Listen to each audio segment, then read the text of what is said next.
Yep.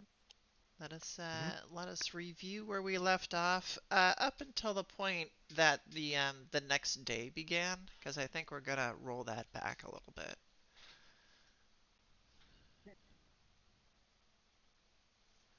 Um, well, uh, when school was over, we left. We had some food at a local food dis distributorily. Was it a McDonald's? I Did we think go it to a I think was, so. McDonald's? yeah.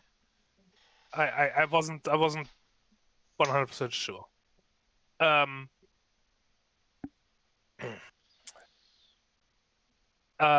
there we met with some classmates.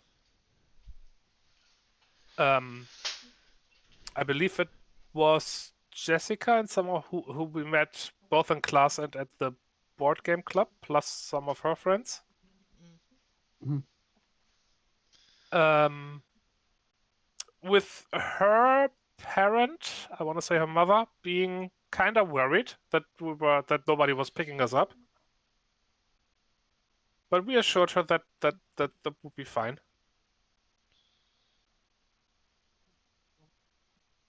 And eventually, we had to figure out where to stay after Jean-Luc left to get back into a gallery. And we decided to explore around until the dream started to kind of unravel.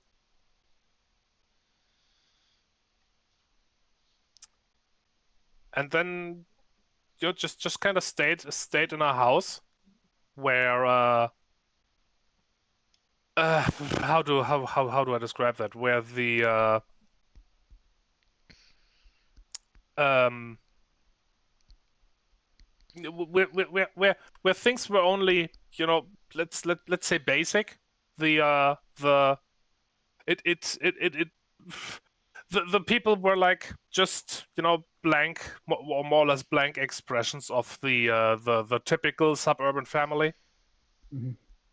who just went to the routine one would expect from such a family. Um,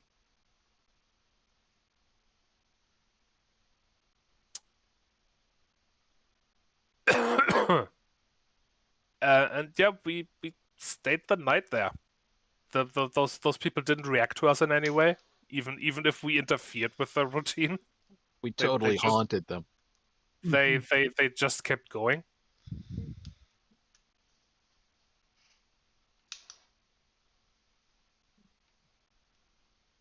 Yeah, and you said that's how far we're going, so Yeah, Yep. you go to bed. Everybody restores your medium. Tygon, you can have a spare. oh yeah. Poof. This will be our first, I think, first game using the new system. Um, Yep. I'm in updating this everyone as. game, which is kind of surprising. A lot happened in the past week. um, One of the things that I had brought up toward the end of last session was that I am just a little too far gone from middle school to really know how to narrate these kids. So we're probably gonna age this sequence up a little bit. Perfectly fine. Let's So mean girls it. what's that? Let's mean girls it. So that we can get a little more high school drama because it's just a smidge more relatable. But uh, I'm trying to work out a good way to do that story wise. Um,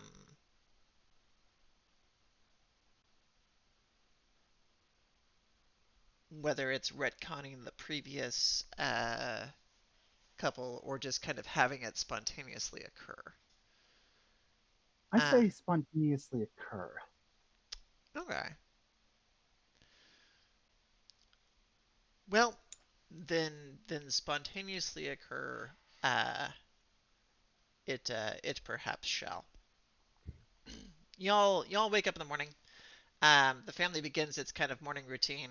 The kind of mannequin family begins its sort of morning routine with all these nondescript individuals um, that are kind of stepping out, walking out, and doing all their stuff. And you kind of work yourselves into the breakfast table to find some food and swipe it from them as they continue to just kind of like robotically eat from where the food should be now that the food is no longer there.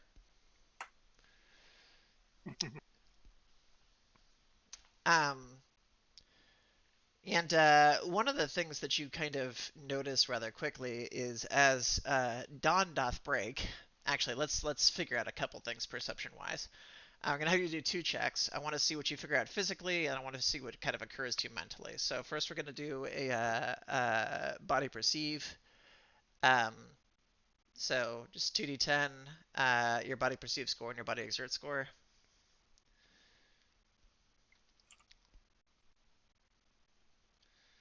I believe those are both 2 for me. Yep. Ambrose is face down in the milk. Face down in the Sorry. milk. Here's body exert. Yeah. Sorry, Rowan. We come downstairs. No, go ahead. We come downstairs and we're like, "Oh, it was a great sleep, but where's Ambrose?" Oh, it's just face down. Shit. Unless somebody's twisting, it looks like the only person who got through was Fidelity. Um,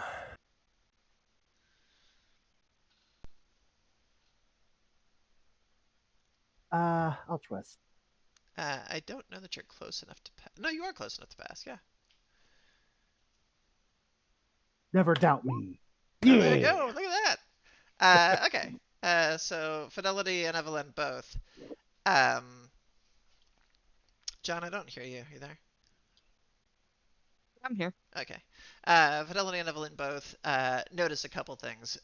One, the overall decor of the interior of the house has changed a bit.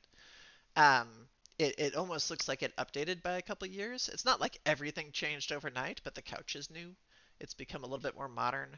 The TV's not quite so like silvery kind of like 70s age television. It's become this kind of like mid 80s television, um, which means that it's even more high tech to Evelyn and even more retro to Fidelity. Yeah. But if anybody points it out to Vincetta, she'd be like, "Oh my God, that's a brand new model when we left." Um, some projection unit or something like that. I think those were 90s. Um, which might be what we're dealing with right now. A couple of the colors have changed. There's a couple of walls that have changed colors. It's almost like the house is kind of re-rendered overnight. And several more pictures on the wall have been put up, except the pictures, again, just kind of have blank-faced families in it, except the character models have gotten larger. Huh. Still nondescript. It's just like the placeholder images have kind of gotten a little bit bigger. oh no, scale creep. Yeah. They are now heroic 22 millimeter. Um, the other thing that you notice, looking outside, is that as the sun is coming up over the horizon, you can see the water stretching out in the difference. You can see the road where the bus had just driven out into the water, going below the waves. You can see relatively nicely rendered, just like pretty water that's in front of you. And then as you go off toward the distance toward the sunrise, you block your eyes and it all, kind of looks normal, except there is something uh, a little off about the sun itself. It all looks relatively realistic, but there is some just kind of like aspect of its perception that is telling you that it is not in fact far away. It's just small. and relatively close by.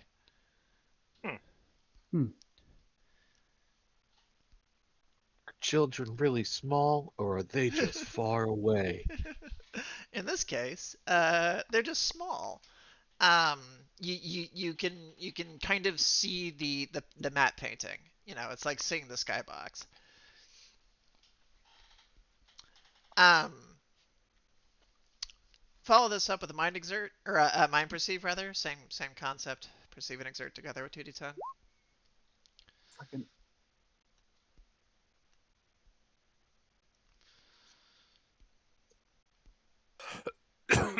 That was it. Sorry.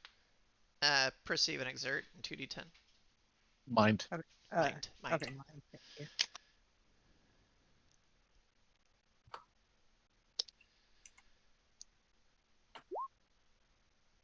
There we go. Nice. Oh, 2. I'm comfortable failing. Okay. Apparently, I'm still half asleep. So Just gotta figure out which half. the only person who passed both of these was Evelyn, which I didn't specify it, but you kind of can't do the mind test unless you actually saw the physical stuff. Unless sorry. Evelyn wanted to share that information. yeah, I would have pointed it out. Like Okay. this thing has become an even greater technological marvel. Bleh, marvel. It doesn't even have tubes. Why is it so thick? It for sure has tubes at this era. I know. I'm sure. They're just cathode ray tubes. Goddamn. Why would it have tubes in it? You're just trying to figure out why it's so fat. Why has it got a whole Yeah. ass microwave in the back of it? Yeah. This thing looks like an air conditioner. Okay, I got Evelyn updated. Yay. For those of you who passed the mind check, you're kind of peeking outside and investigating the other stuff around here. Some of the paint jobs have been updated. Some of the vehicle models look a little bit different. It's almost like things got older overnight. It feels like a time period has kind of like advanced. And furthermore, this area, as you're getting further and further toward the edge, does actually seem to have a terminator point. You can kind of see what the edge of the map probably is. And it's anyone's guess what's beyond that. It may just sort of go on forever in kind of unrealized space. But it's not too terribly distant. I mean, you'd have to swim an awfully long way, or find some kind of flotation device, or just walk in that direction if you don't breathe. But conceivably, you could probably hit the outside edge of this. You can also probably hit the vertical border if you just go up far enough.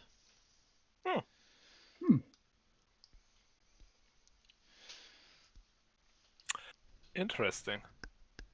Indeed. The alarm goes off, and it is time to get into the bus, which has emerged from the depths. As it's driving out of the water's draining out of it.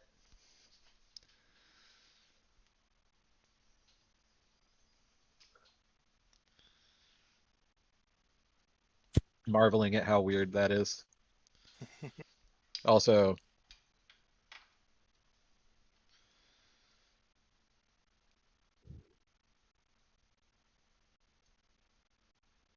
while we're getting ready, Fidelity keeps like looking over at the at Evelyn and at Vincetta. It's kind of like craning his neck at them. What are you doing? Something wrong? They're back. They're what? They're back. Who's back? What's back? He points at whoever's closest chest. I look down and I gasp. They're back! Yes! Somewhat muted as compared to before, but yes, you do seem to have aged up. Sweet! I never want to be without these again. As you were prior at the upper age of middle school, you are now looking to be toward the upper age of high school. The only one who I'm appears sorry, kind of which is not to have is Ambrose, who is kind of looking the same shape you've only ever seen Ambrose in, which is more or less the same age that Jean-Luc is. What are you gonna say, Tygon?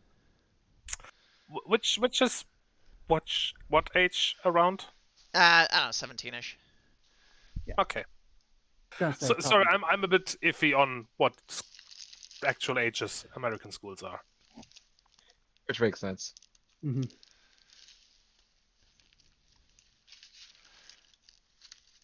17, 18, depending on when your semester began. Yeah, For rapidly seniors. approaching young adults. Thank you. But yeah, Ambrose appears to have kind of subconsciously selected uh, the only real shape he ever really had a connection to in humanoid form. Yeah. So I'm still lethal Mm-hmm. by a couple of years.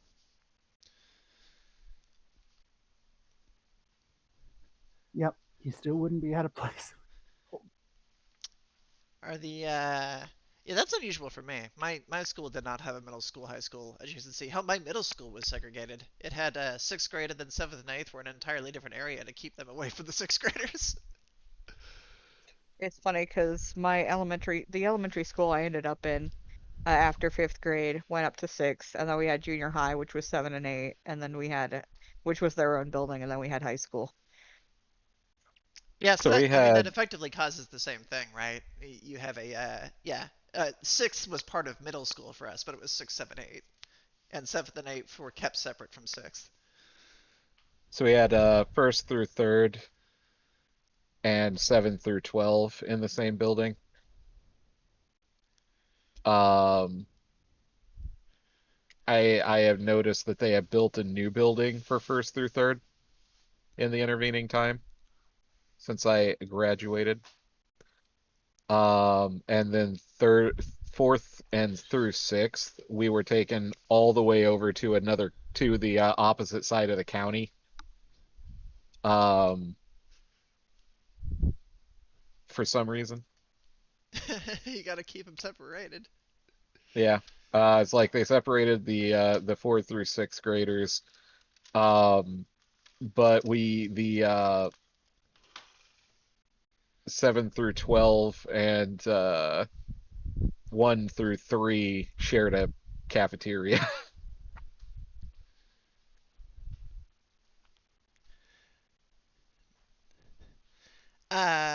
Y'all can proceed outward if you wish. You attempt to pack a lunch, but the food disapparates before that. Oh,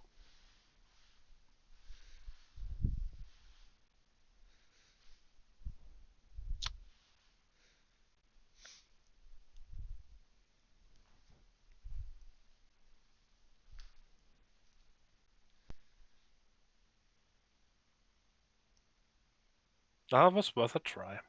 Yeah, it was good thinking.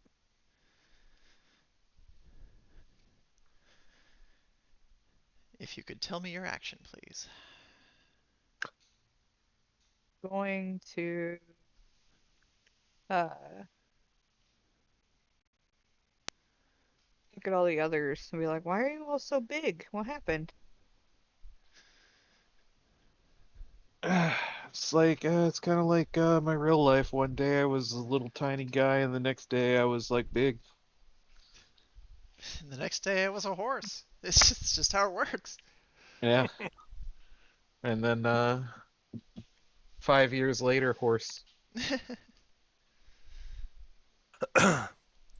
um, I don't know. It looks like we all aged a couple years. I didn't.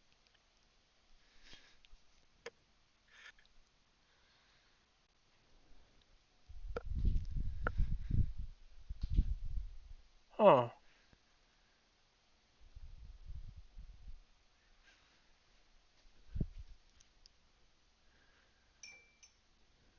Oh, interesting.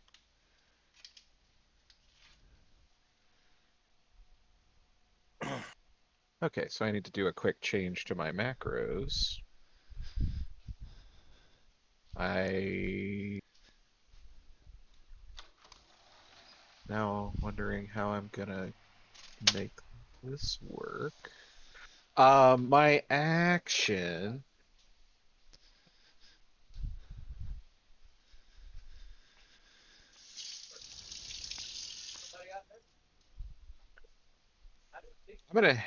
I'm just like, hey, Jean-Luc, Is not there. not there. It's like, do we want to hang outside and like wait for Jean-Luc to show up? You dropped him off in town. You're at the outskirts of town. Yes. Yes. He said that last time it'll take him back to Caterwall. Yeah, I know. Yeah, I'm he saying would. when we get to school, Oh, okay. Oh, okay. do we want to wait for Jean-Luc so we have some direction? He's like, I don't know what my classes are. I don't even Ooh, know if we have the same classes today. we probably should.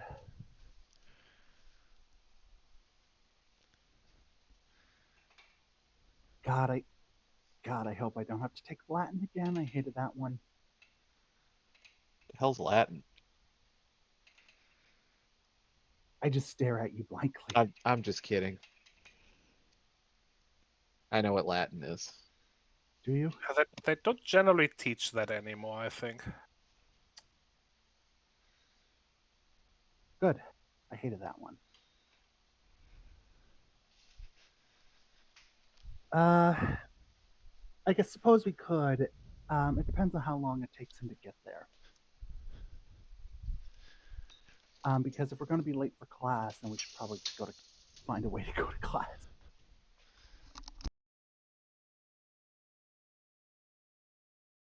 Um,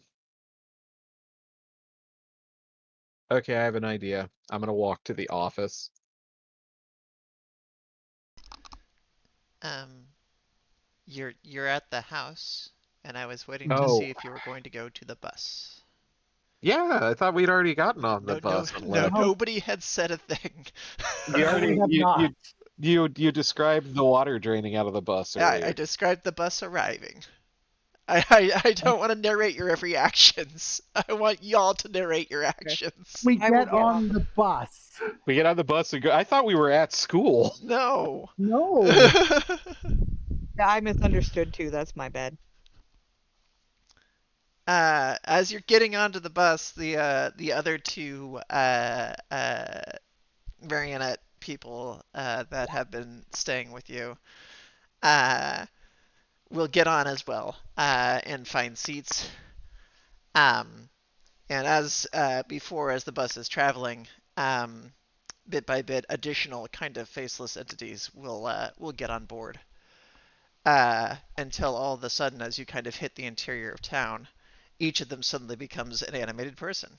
And the bus is filled with various sounds and chatter and conversations. Um, the first thing that you notice is that the one that had been sitting next to you nearby, that was living in your home, actually turns out to be the friend that you made the previous night um, at the board game place, board Mhm. game camp. Looks different. She's older now. Hmm. For me, What's that? You cut out. said except for me, who is not grown. Right. Well, I mean it was Jenny, right? Yeah. Jessica. Jessica looks different now. Has gotten older and was apparently in the same home as you, or at least has been arbitrarily decided to have been by virtue of her proximity to where she's sitting. She's also, as she begins speaking, just kind of way more familiar, as though she has interpreted that she's known you for years. Oh Oh, boy.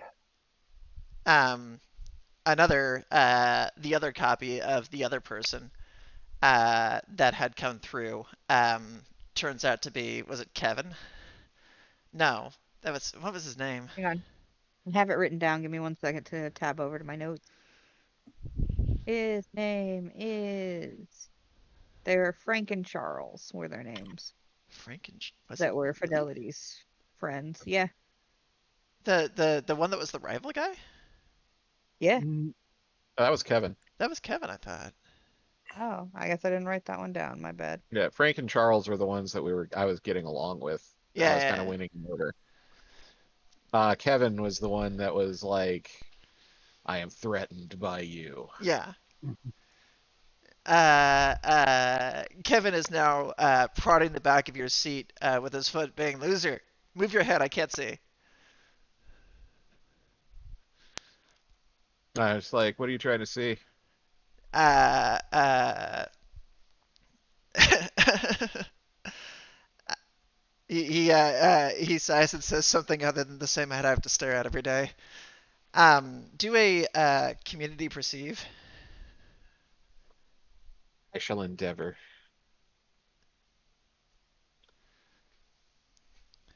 Hold on, let me double check.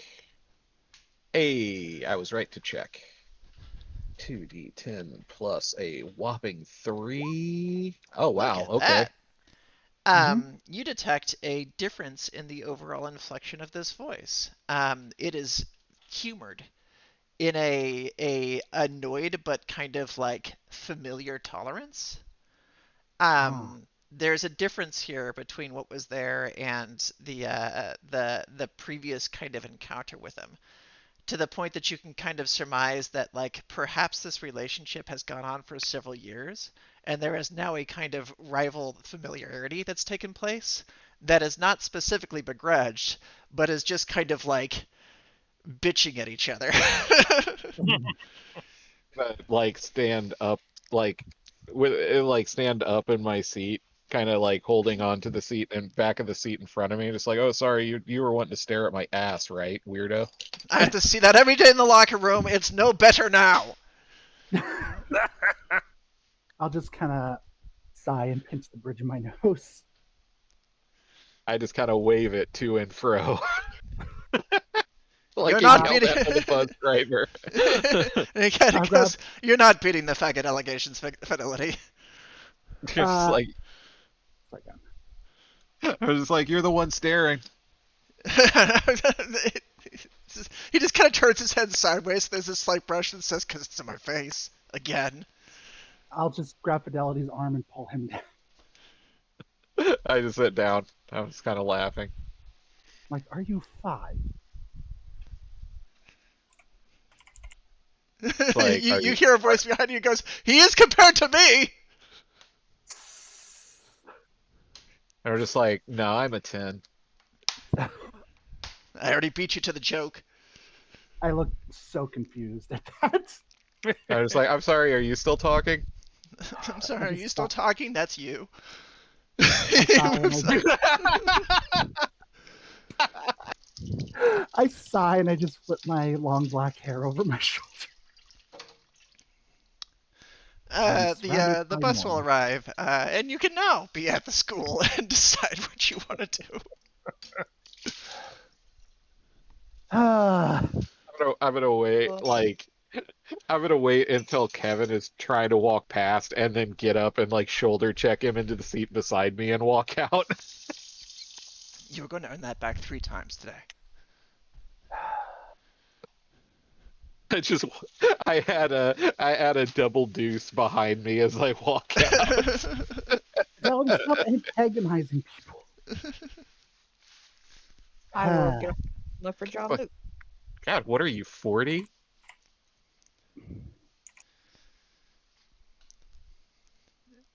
You will hear the response from Craig or whichever one of the additional sidelong dudes that just kind of says, "What? What are you dating?" What did you hear what John said? John's looking for Jean-Luc, Yes. who is going to arrive on the next bus, which has the younger group in it. Yay.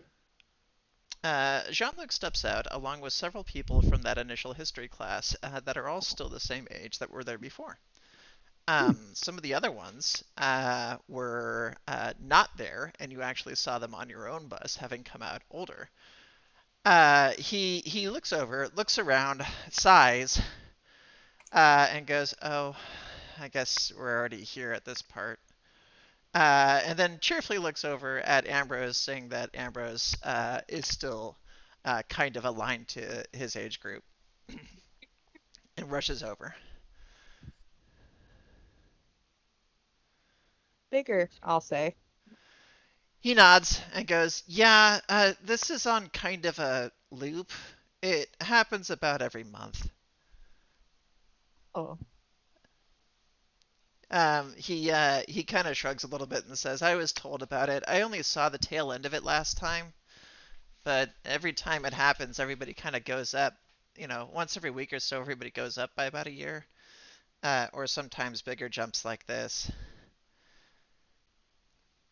And I just stay behind and start over."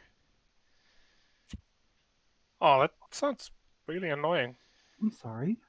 He nods and goes, "There's a continuity of memory a little bit, but once they graduate out of here in another week or so, they'll start over at the early age group again, and nothing comes with them at that point. Mm. The lessons It's all like continue because most of the teachers here are notions, so they just kind of keep teaching, but the personalities and the students just kind of, and he makes a little loop with his finger to indicate that they're recycling." Ah. Well, that's it's like horrifying.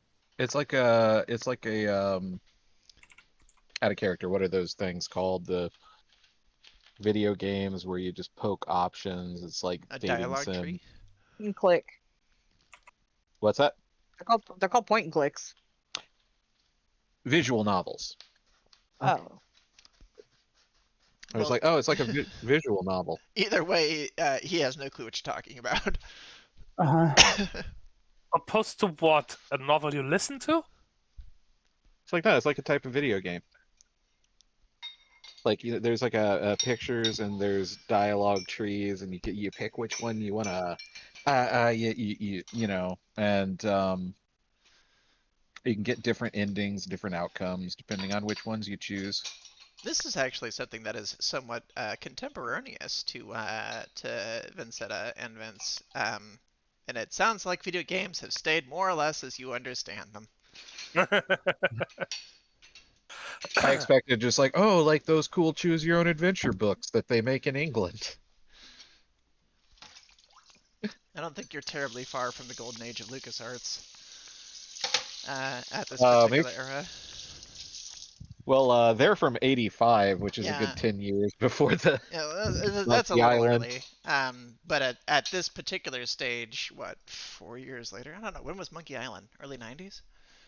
Mid '90s. Mid 90s? Was it that late? Yeah, this is around '94, '95, wasn't it? Huh. All right. Well, never mind. Um, um, sorry, I gotta check this. No, the first one was 1990. yeah. Oh, that's way earlier than I thought. Damn. So only 5 years back. But choose your own adventure books are basically visual novels, Hmm. I and used to love those as a kid. yeah, I, those have been I would going strong. I'm sorry. I would compare them more to solo player role playing games, but yeah, no, you are not entirely wrong. You're just a little wrong. Maybe you have a copy of that really cool first-person shooter novel set, uh, which I honestly think is a really cool idea. But um, Choose your own adventure books are a major way that, or a major product that put Games Workshop on the map. This also means that the board game club has new board games, but you won't know that until board game club time. Y'all are to be sorted into your various classes. Jean-Luc explains that the classes that you went to before should still kind of be the same ones, and that your lesson will probably just continue from where it was last time, but everybody's going to act as though they've gone through, several years of lessons since. He's like, it's kind of weird to get used to, but like, he just sort of shrugs a little bit and says, "It's what we got."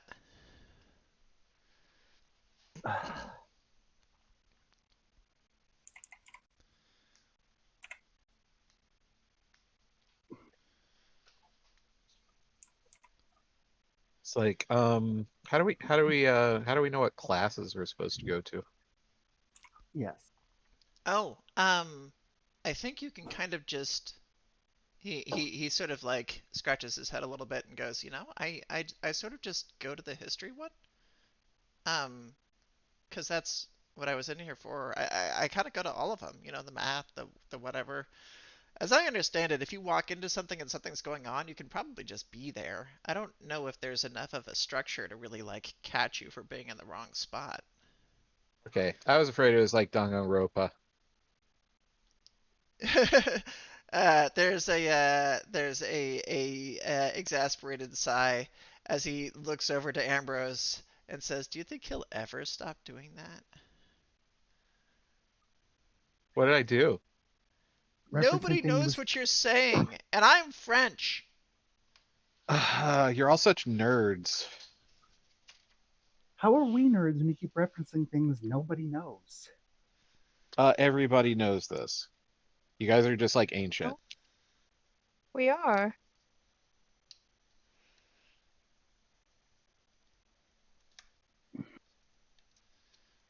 Like where I'm from, everybody knows this. Well, explain it then. It's a video game. About Kids who have to go to class, and then there's like a dead body and a weird little bear. I just look A so weird little befuddled. bear. Jean-Luc goes, "Oh, yeah, the weird little bear teaches humanities." We have a weird bear. Yeah, he teaches humanities, and he points over to like down the road, and you can see a weird little bear that's like ushering students in. It's like I'm gonna go see if that bear calls me a hoe. Well, I'm going to class. I'm gonna go to Oh, humanity. I go to class. Calls me out. Uh, ooh. Y'all filter into various positions. Sounds like Fidelity is going to the Weird Little Bears class. Um, where is Evelyn going? You know what? I'll go to math. Okay. This is gonna confuse the fuck out of you. The system's very different. It'll be fine. It'll be fine. It's like going to math now. It makes no sense. Where is Vincetta and Vince going? History. Okay, you will follow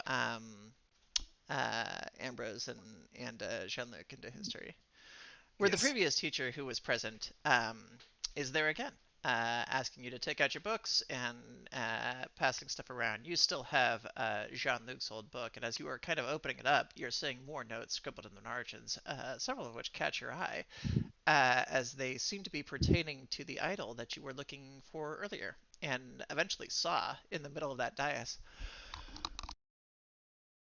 Huh. You recognize the drawing of it.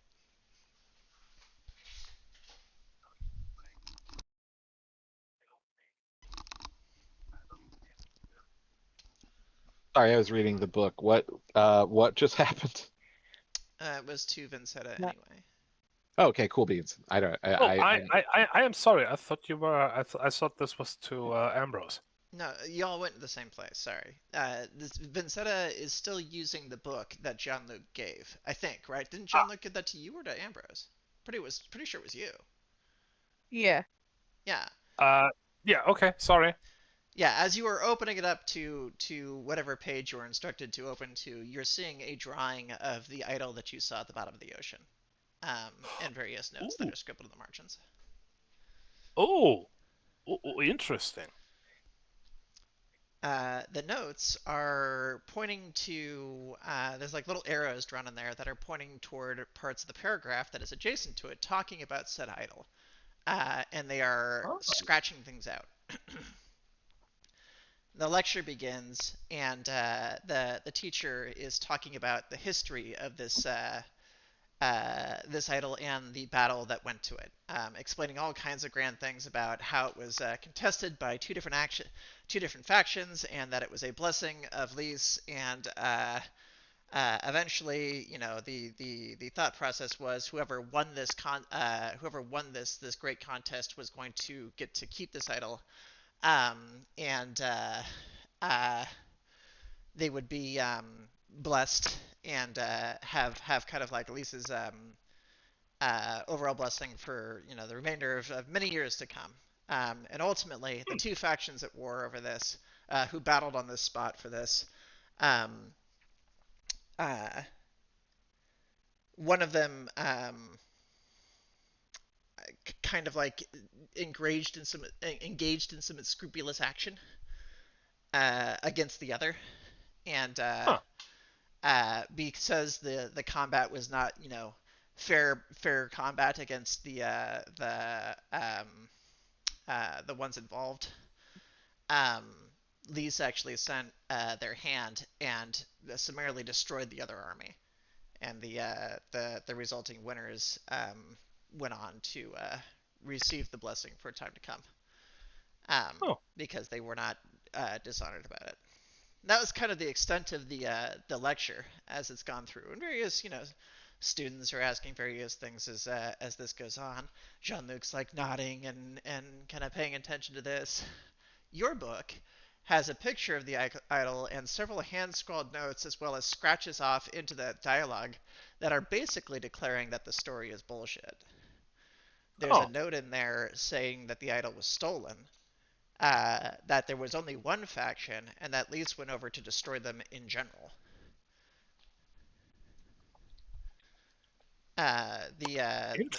The battle was concluded after the faction was wiped out to a man, and the idol was then lost to the deep. The resulting history was written by further settlers that showed up, having heard stories of the battle, claimed the land, and were trying to attract settlements by claiming the area was blessed.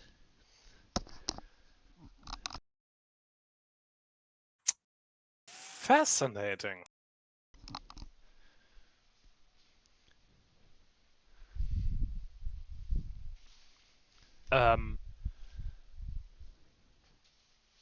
Does the history book, not the correction, but the actual written book, does it say what happened to the idol?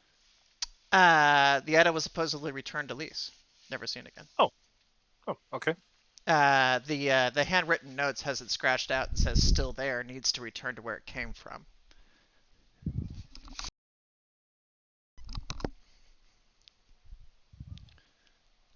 Okay. Where it came from is presumably Lys, or so according to the notes, it was stolen. It doesn't actually say from whom or where. So presumably it needs to return from wherever it was stolen from. But unfortunately, that is not written in the book. Ah, damn it.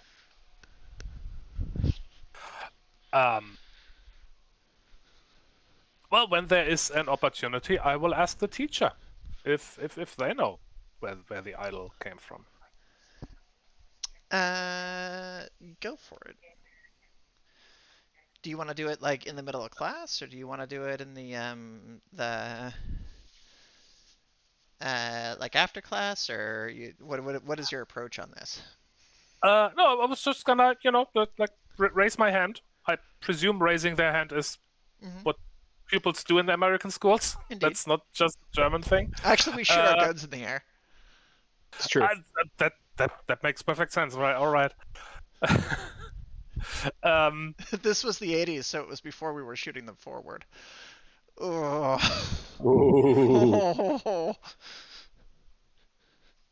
Oh, that was a rough one. I mean, listen, it's terrible over here. No, I will raise my hand, and assuming I get I get picked to talk, I will ask. Excuse me, do you know where this idol came from? Well, according to the stories, it was placed on location by Lys itself in order for those who were going to come there to prove devotion. So presumably it originated on that spot. Oh, okay, thank you. I'm thinking, well, that is unlikely because that spot is not really there anymore. Yeah, but that is covered in the lesson that she's talking about.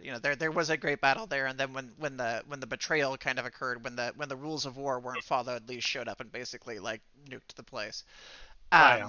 But originally, supposedly, in this fertile land, the idol was just present. Okay.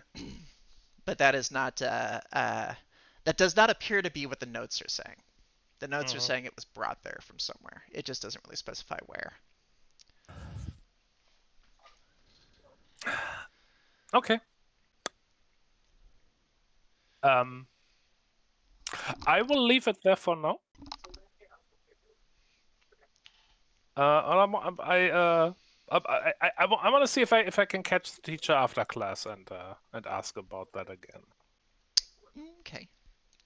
Over in math, I'm afraid it's a little less exciting. You proceed to learn about some element of senior math, which is probably of a different kind of like nature than whatever it was in the 20s. If anything, it involves a bit more technology. But as I'm not terribly familiar with what was being covered in high school math in the 20s, I can't say for certain if you've experienced any of these things before. I'm just imagining Evelyn like opening her textbook and going, "What are all these letters doing in the math?" I mean, they certainly existed. I'm just not sure what was covered at the time. Well, Evelyn had a rich people's education, so That's true. Yeah. So this may all be pretty familiar. Um. So I'd say that you're not completely lost or anything like that. You do some of the methodology that they're presenting is a little strange. Just the way that they go about solving things is different from what you learn, but it seems to work.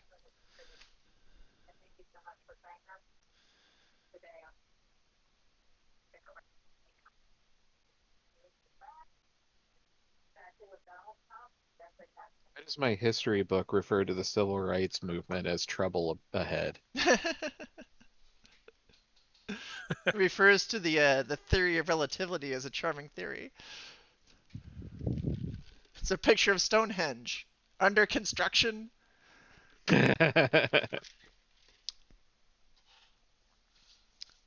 I'm going to assume that Evelyn has nothing to say. So going. I was Rowan? muted. Damn it! That's why people couldn't hear me. I was muted. That'll do No, it.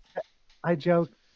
I said that I'm going to tie my hair back and get to it. Okay. That kind of class. What was that, George? That's a different kind of school than I thought. Oh, shut up. It's exactly the kind of school that you thought. A high It's school. school hard. It's just I don't know where you're not thinking. Teacher, what can I do to get my grades up? Hair back in a ponytail. the teacher who is some like half lizard notions like do your damn homework goes back to like eating a cow or something. I don't know.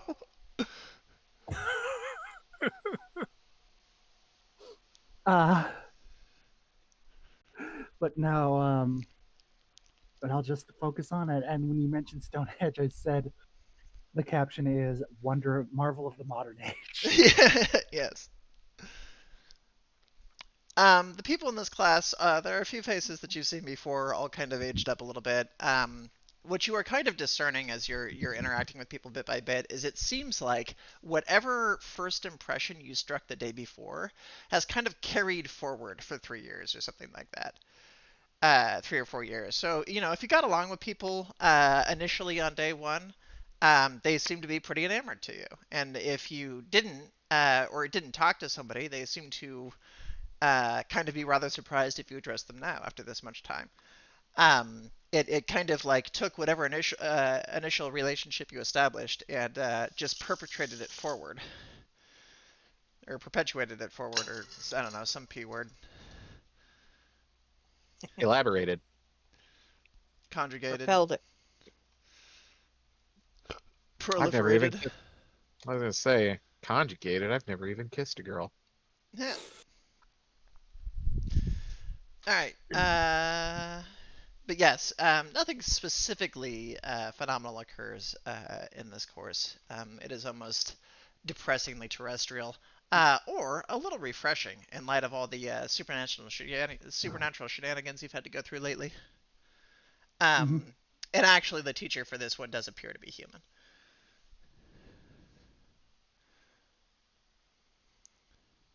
Hmm. Uh, I would have tried to be friendly yesterday, just to put on good appearances. So, Mhm. uh, but I take note that the math teacher appears to be human, or at least close enough. Yeah, doesn't seem terribly unusual. There are certainly several notions around in the staff that you can just kind of see, but it's not the majority. Um, there's just it's notable that they're present. Um, but it didn't seem like every teacher was one. Hmm. Ambrose, did you have any things in class that you wanted to cover? Not really. He's gonna be very diligent about taking notes and things. Um, because he really wants to learn. He thinks that perhaps learning. I don't think he saw the idol. I don't think we went into the water, Hmm. but he's definitely going to like be like, "Ooh, that's pretty," and you know, take notes about it. It does, stick out in your mind that the thing being spoken of right now is related to a patron that you've all had some kind of personal experience with a little bit, and is presumably the one that sent you to this place, but you don't have any specific familiarity with the idol that's being discussed about. That was Lay's, right? Yeah. Okay. All right. Then he'll once he realizes that like he's not really learning anything that seems necessary to whatever they're doing here, he'll start doodling in his notebook. Okay. You Drawing little bees. just drawn little bees. Yeah. And flowers. Do Aw. a body perceive check, and I'm going to double complicate it. So you're rolling 2d8 Gosh. instead of 2d10. Okay, so 2d8 And plus what it's was that? Say body perceive body and body person? exert. Yeah. Okay. Excuse me. See here. Scroll up through my notes. But plus 4.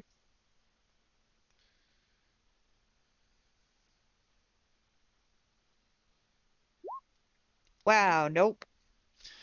You continue with the class unperturbed. Jean-Luc is kind of diligently paying attention. Doesn't look like he's necessarily heard the material before. He's not acting bored or anything like that. So this is all apparently, as he'd mentioned, the lessons just kind of continue forward, and the pseudo students or whatever just kind of play along. Okay. Over in the humanities class, the little bear dude is cheerfully explaining um, various aspects of both history and society within Gallery, as opposed to at Earth. At the moment, he's talking about uh, the creation of a town that you have not encountered or heard of before. Some apparent Hmm. human settlement.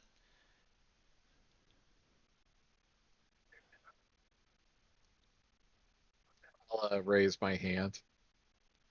And he'll say, yes. Did we say was Frank the name that you gave them? Mark. Mark. Okay. He goes, yes, Mark. You don't really know how this guy knows your name. I don't. I've been. Everything's too weird for me to question anything at this point. I'm a weird horse person who's sometimes male and sometimes female and sometimes a combination of the two. As are we all. Um. Like you do. So normal shit. Yeah. Um. Excuse me, I am a lion person who is both at the same time.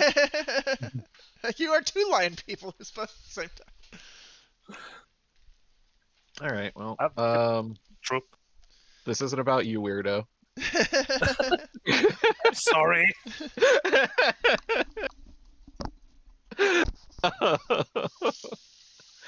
uh, Fuck. What was I gonna say? Just like, where is this town? Glad you asked, and we'll bring down a map of the area that you're looking at. And this is actually, I think, the first time you've seen a world map of Gallery. I think you've seen a Ooh. local map of Inlest, which is the continent that you're on. But I think this is the first time you've seen a world map, and it is kind of a funky thing. The first thing you notice is it's hollow. There's a big old hole in one side of it, and there's Holy a shit! somewhat smaller hole on the other side of it. It's like, holy shit! Weird Ricky was right. Uh, um, and he kind of like points over to one corner of the map that's laid out, which is it's like a globe map, except there's two parts of it. It's like interior, exterior. Um, that's been splayed out and projected, and he points to a part of it that is not actually on the continent of Inlest, um, where you're at. It is sort of kind of close to where it abuts a larger landmass. And he says it's right over here. This is significant because it's one of the only towns in this area of the gallery populated entirely by human refugees um, that are attempting to establish themselves at this particular stage as keeping to their traditions and their belief systems.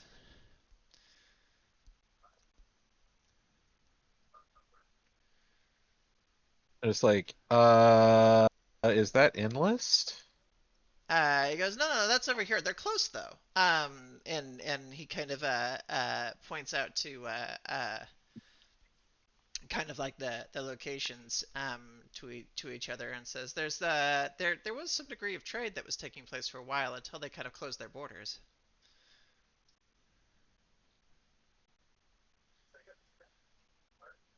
Okay, I'll continue listening. And he continues to kind of go on a little bit and explain that there are many areas of this particular section here in which humanity has deviated off into different subspecies, but several of them have attempted to maintain what they were when they were in the canvas, and this area is one of them.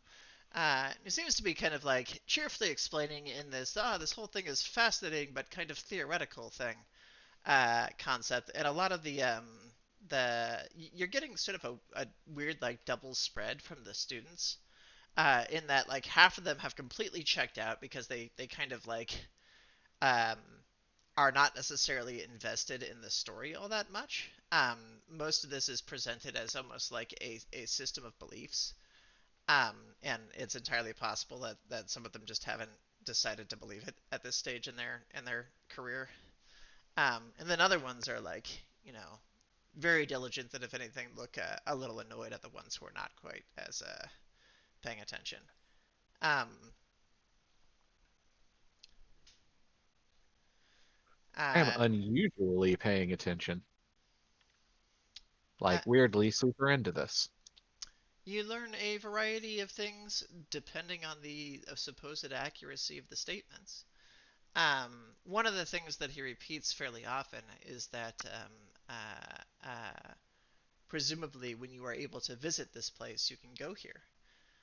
It is spoken of as this sort of inevitability, but the way that you would get there is never really mentioned.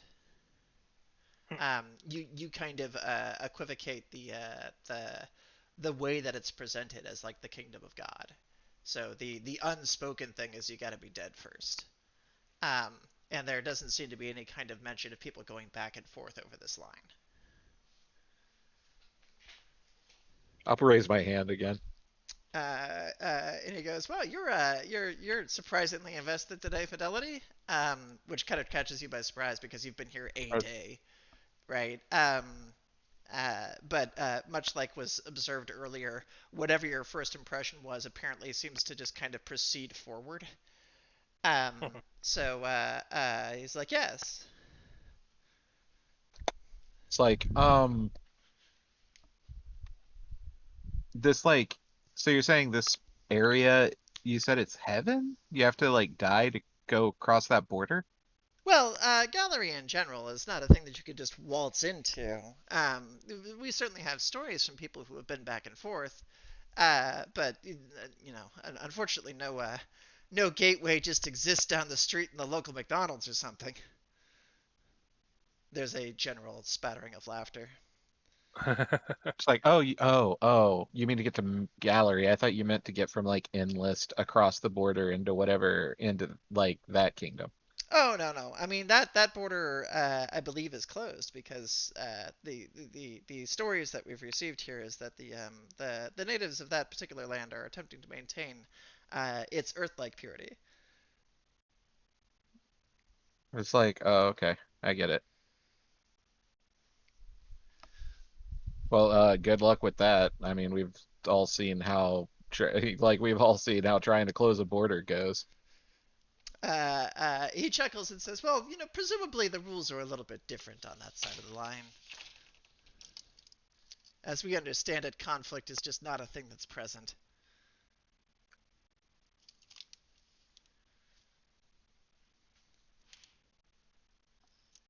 Oh, okay.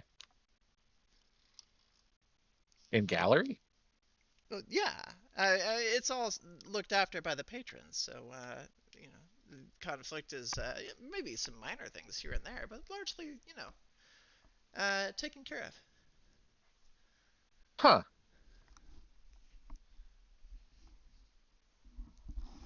At least in our modern era, he kind of like looks back a little bit and says, as you've learned through, the history courses and stuff, there were historical battles, but that was before the modern age.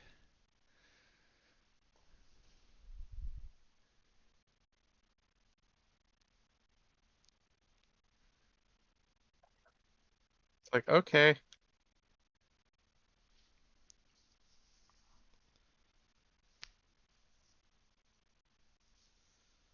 I twiddle a like I kind of like roll a pencil between my fingers and thumbs and just kind of be quiet so I don't get myself in trouble. Many of the things that continue through the lesson carry a similar degree of there is some weird discrepancies in statement versus statement even from like one classroom to the other. But certainly some major discrepancies in statement versus what you've observed in the actual gallery space, having been there. A lot of them having to do with the supposed era of peace that is across the land. Now that there is an active role by the patrons to kind of like bring it under unified control and rule. Um, it doesn't seem to match the energy that's in the history class of how ununified and almost regularly combative the denizens were. Although the history course does kind of seem to be leaning heavily toward a patron gave somebody a gift, somebody misused that gift, and then a lot of people got hurt from it. That seems to be the narrative that is spun sort of repeatedly.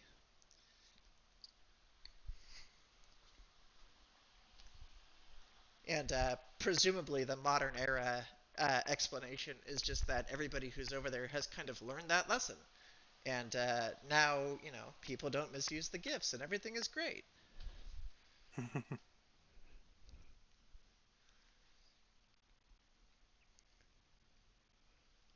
also going to look through my humanities textbook while the class is going on so I can follow along.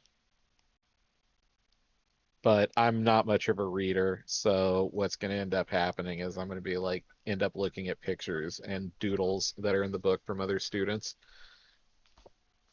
and listening to the teacher instead. There is it's kind of like a spiral ring handout more than a textbook.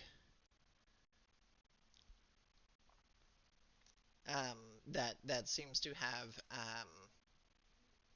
almost like locally written typed lessons in it. Oh, okay. In that case, I'll probably just lose interest in it very quickly. Well, one of the things that you notice as you're looking through it is that chances are whatever is written in here was probably written by the people who are here. Because if your understanding of the dream that you're in holds any water, the history textbooks that you've seen were textbooks that were brought to Gallerie and then pulled in here by other students who have used whatever fence post Jean-Luc is using to use as reference. Every other material is generated by the dream itself. So its knowledge is based on whatever dreamt it, or whatever the notions inside decided to write.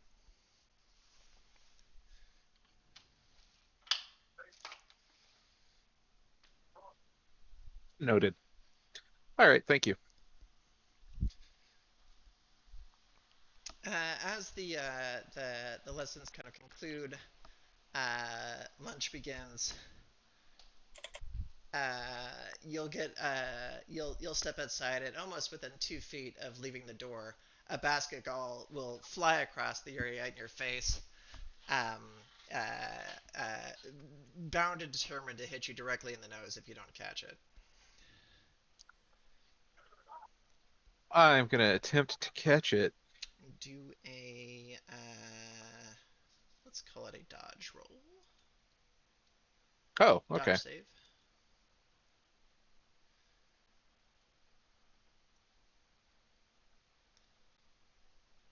That's not nearly as good. Wait, let me double check my numbers.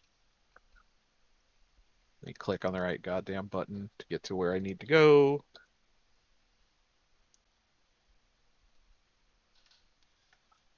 Is there anything else added to dodge save other than your dodge bonus? I believe it is body exert and dodge, Ah, okay. That's or much it might better be then. body perceive. Let me look at it real quick. It is body perceive, It's yes. body perceive and Aw, dodge. that's so much worse. That Yeah. is unfortunate. The ball will bop you upon the face, and you'll hear a "Ha! I knew I'd get you."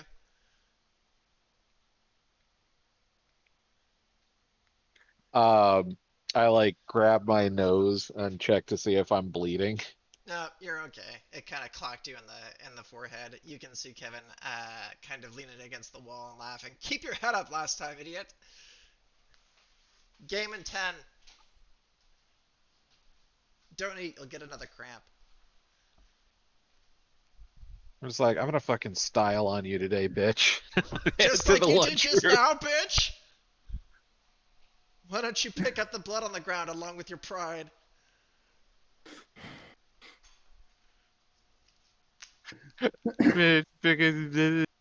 I said Eloquent as ever.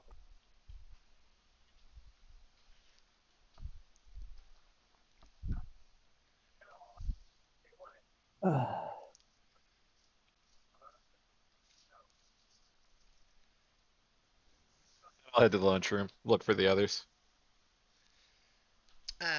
Everybody will be arriving there at roughly the same time. Mm-hmm. I'll sit down and kind of press my forehead to the table and groan. Math is hard.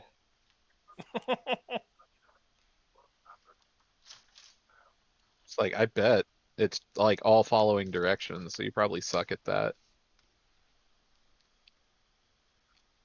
Hey, Fidelity. Mark, Fidelity. Do you want me Mark, to Do you want to sleep alone for the next 2 months? Then stop No. talking.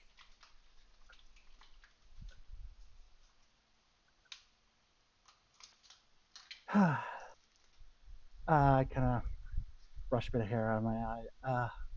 What did you? Did you find out anything? Because I found out nothing.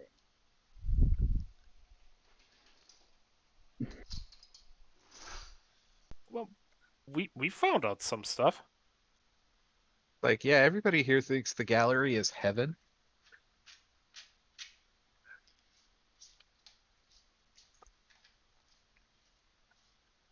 Heaven? I think I've heard Jean-Luc talk about that.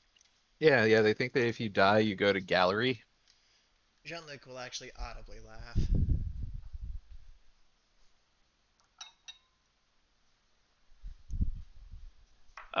That's probably as good an explanation as any. He almost looks affronted, and then he kind of considers the statement for the second, and sort of taps at the food tray and says, "I've been having to reevaluate my overall relationship with the good book for a while at this point, and um, while I'm reasonably certain those aren't the same two locations, I don't really have any explanation to what it is in the meantime." Nah, no, they think it's like heaven, like proper people. But it's clearly not. They think these guys like, here, look at this. I'll pull a humanities book out from my backpack. I'm just like, look, they think that there's like no conflict there, except for like minor disagreements because the patrons take care of everybody. Oh yeah. Yeah, it's not heaven. It's not heaven. They don't know what heaven is. Heaven is like everybody gets a new body, and we all like praise God by his throne, I guess. Anyways, I don't know. He'll kind of take a moment to look at everybody's new bodies. I'm just like I guess I hadn't thought about it. I don't know. Maybe that's not real either. Or maybe it is real and it's like a painted world. Uh, I don't What know about happens you. to be? Sorry. I was just gonna say I don't know, but I mean we get to we're effectively mortal in these new bodies, and we look like how we want. So I guess it is partially true. Maybe, possibly. I don't know. He kind of scratches his head and says, "I was taught to interpret the words of the Bible as literal and Yeah, me too.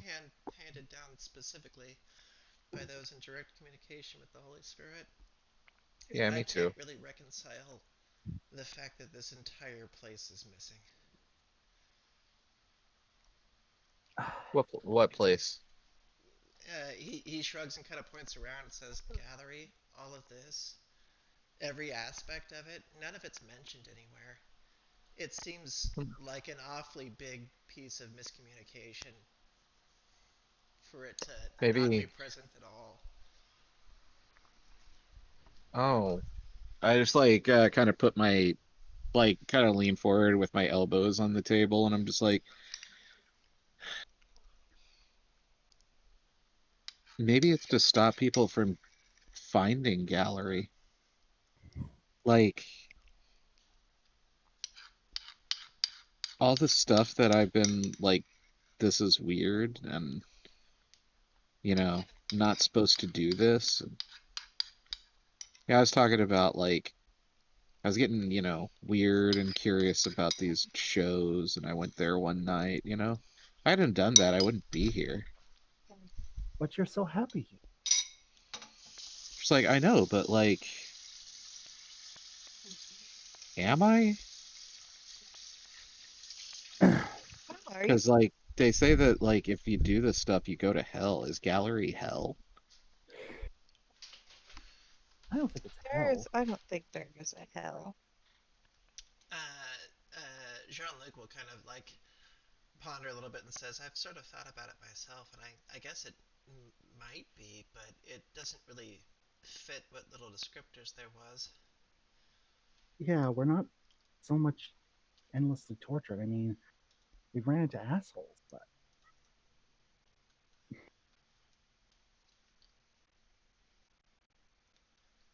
It's kind of like everything's the same there, but you know,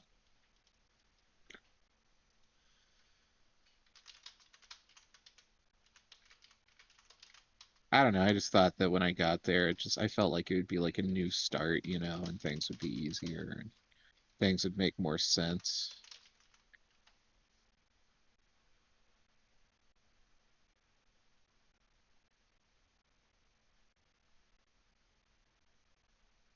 well, we'll figure it out together. Yeah, I guess.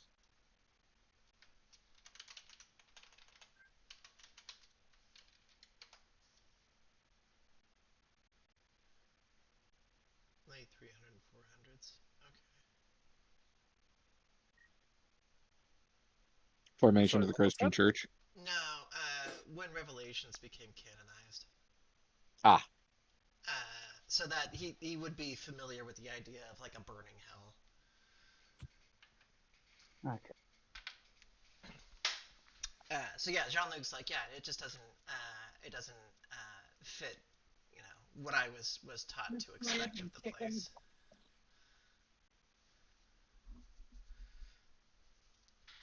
Um, but I suppose deception was part of what I was taught to uh, believe at the place. He kind of like looks troubled by the whole thing. It's clearly still sort of bothering him. oh, He says, it's become really clear lately that if everything evil is categorized by deception, there's really no way to ever prove any of it. Um, and in light of the fact that I'm kind of living it, that's making it a little hard to figure out what I'm supposed to be doing. no, no, I got it. I just thought about something, little dude. Um, like there's all kinds of like weird, new age stuff and pagan stuff that they talk about a spirit world. Maybe that's the gallery. And He kind of like shrugs a little bit and says, I mean, that's heretical. I mean, yeah, and that's why they want like, so the stuff I'm just saying like the people are a bit out there talking about it, but like our group doesn't want people to find it, so they don't talk about it. And they tell you what to do to not go there.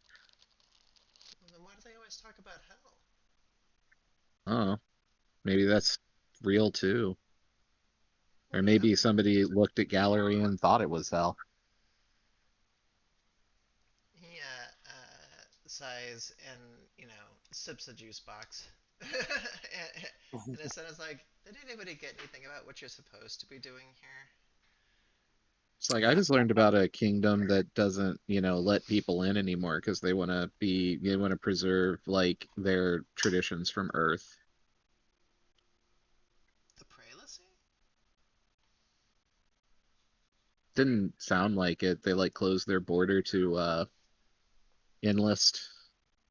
Uh, you learn anything, Vince's? Yes, actually. Oh. Um, apparently the history that is told about this idol um might not be what actually happened. Oh. Yeah. So what they tell people is that there was this huge battle around the idol, and one side acted like dishonorably and were punished for it, and that's why there's a huge crater.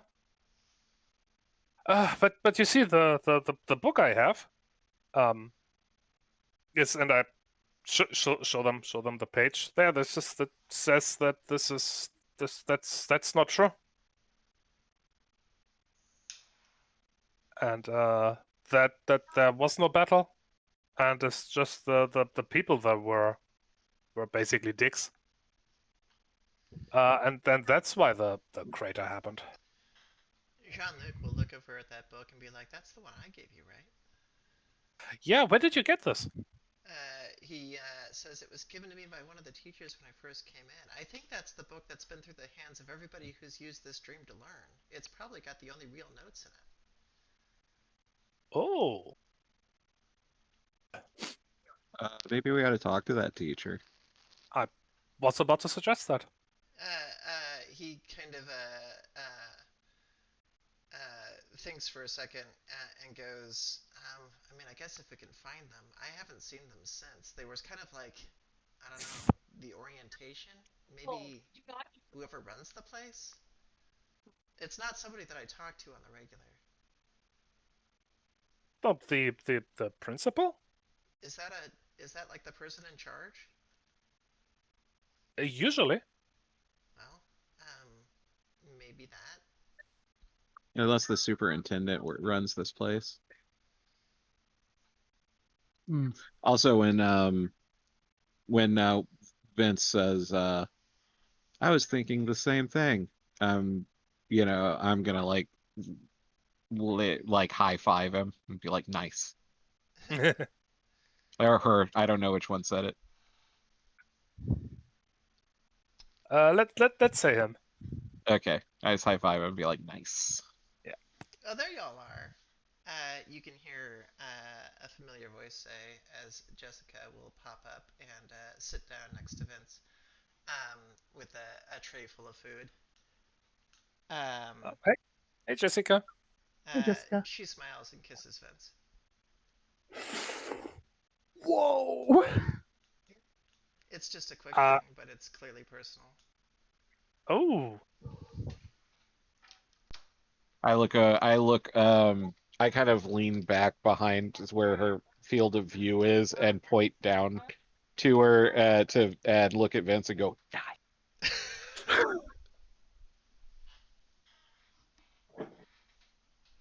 I didn't catch the whispered word, sorry. Nice. Okay.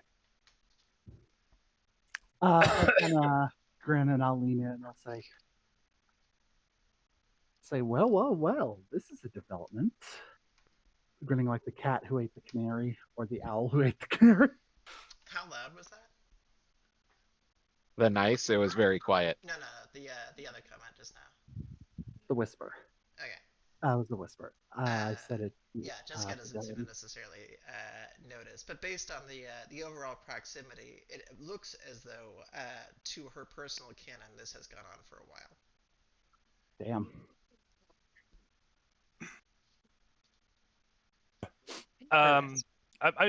There's probably a moment of surprise, but I'm gonna say Vincent manages to catch himself quickly. We're probably guessing, or at least are aware by now that this is, that things have developed. So okay, yeah, this is the thing. All right, just roll with it. Actually, everybody can do a community perceive. Ooh, okay. What is my community? 1 and 2. Damn. Yeah, I got it.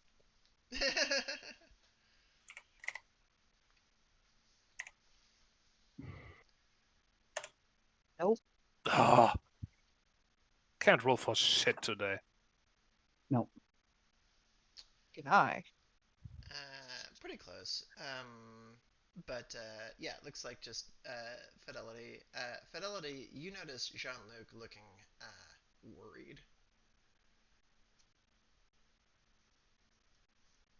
Like he's noticed this interaction take place and is just like.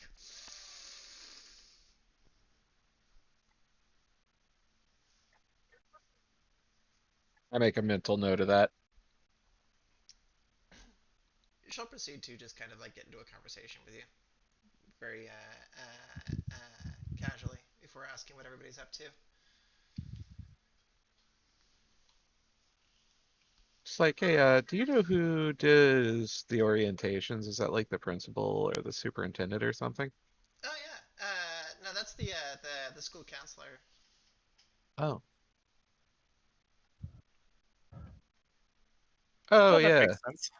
Okay. Yeah, I need to go talk to him. Yeah, I mean, Turns that's a out good. the counselor is also. Sorry. Go on. I was gonna say, turns out the counselor is also Monokuma. the you can, yeah, they're up in the main office. Um, you can probably make an appointment, or maybe just drop in. Why? You not feeling good? I just kind of shrug. Just like, I don't know. I just thinking about like college and stuff. I don't know. You're thinking about. Are you going for a scholarship for basketball?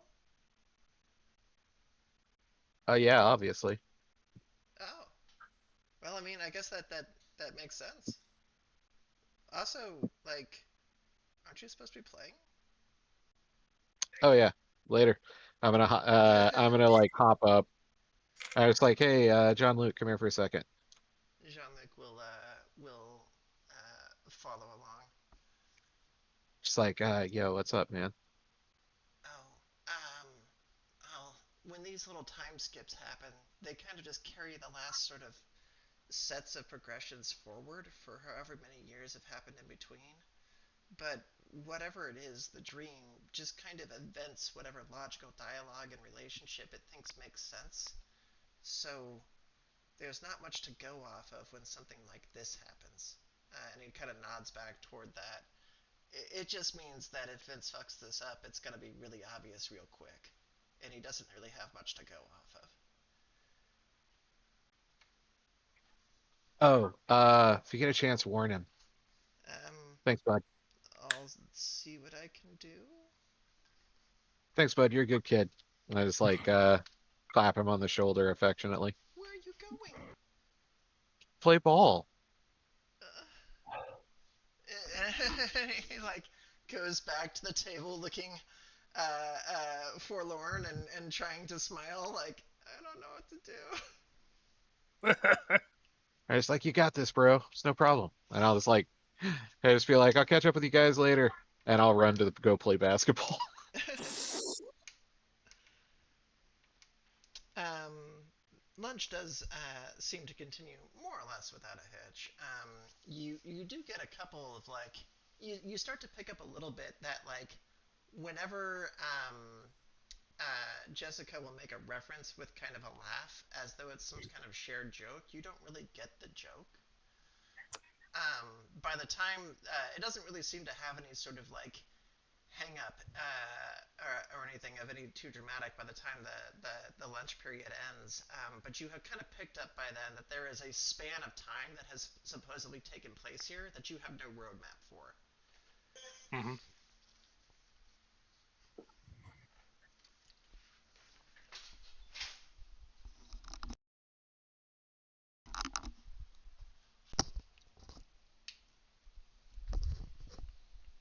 To continue with the video game references, there was a time skip and we skipped the cutscene. Damn it. Yeah.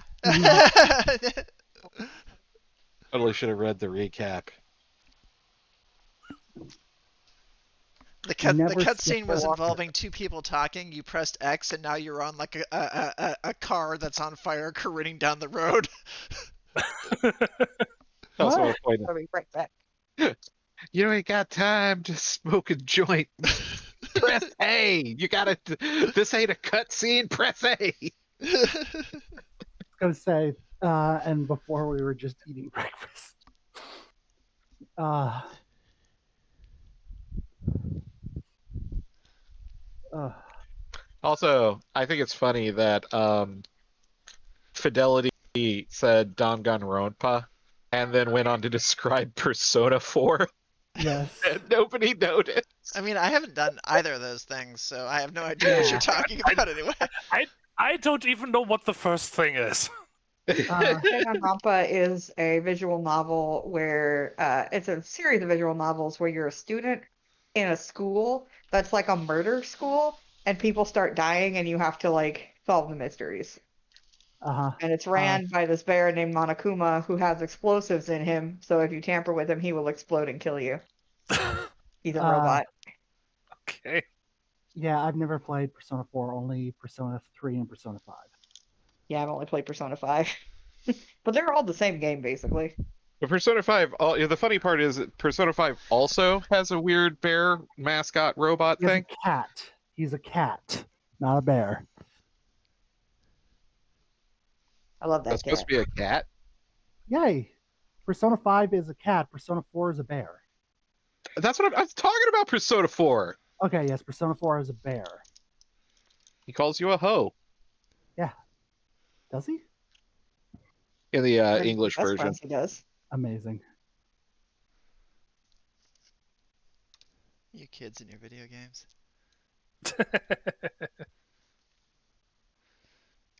Anywho, um, we'll get down to the basketball courts just in time to see Kevin like waving his hands in exasperation, be like, "There you are."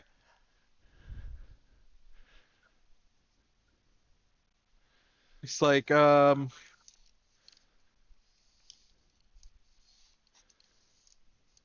was like kind of like jogging in place a little bit to get warmed up. You ate lunch, didn't you? It's like I wanted to give you enough time to make peace with God before I stomp you. Hey, lass, I'm not the one who was just gonna get a cramp from all the protein bars you've been sucking.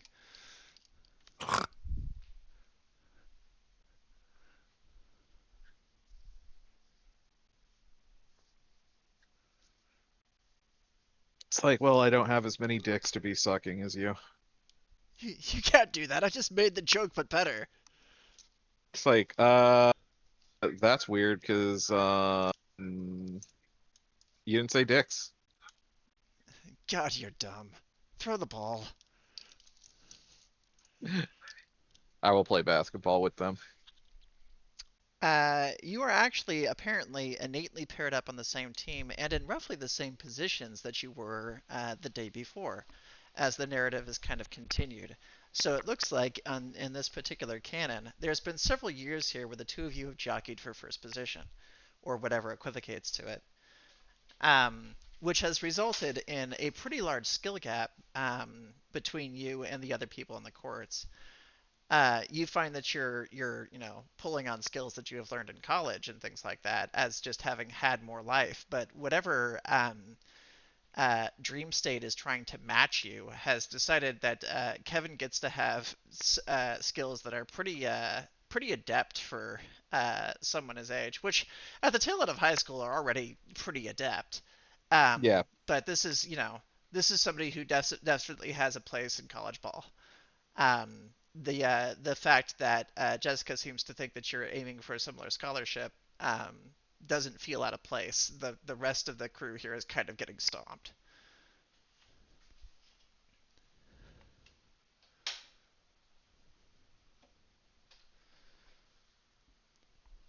it's a good thing that I'm a strong team player.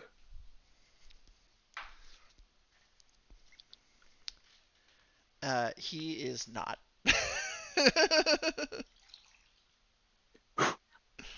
A strong team player who's always trying to, utilize the fact that it's a team game, and looking for any opportunity to showboat when I can. You will regularly have to deal with him griping at you for said showboating, particularly because it denies him the opportunity, as you cannot both be holding the ball at once.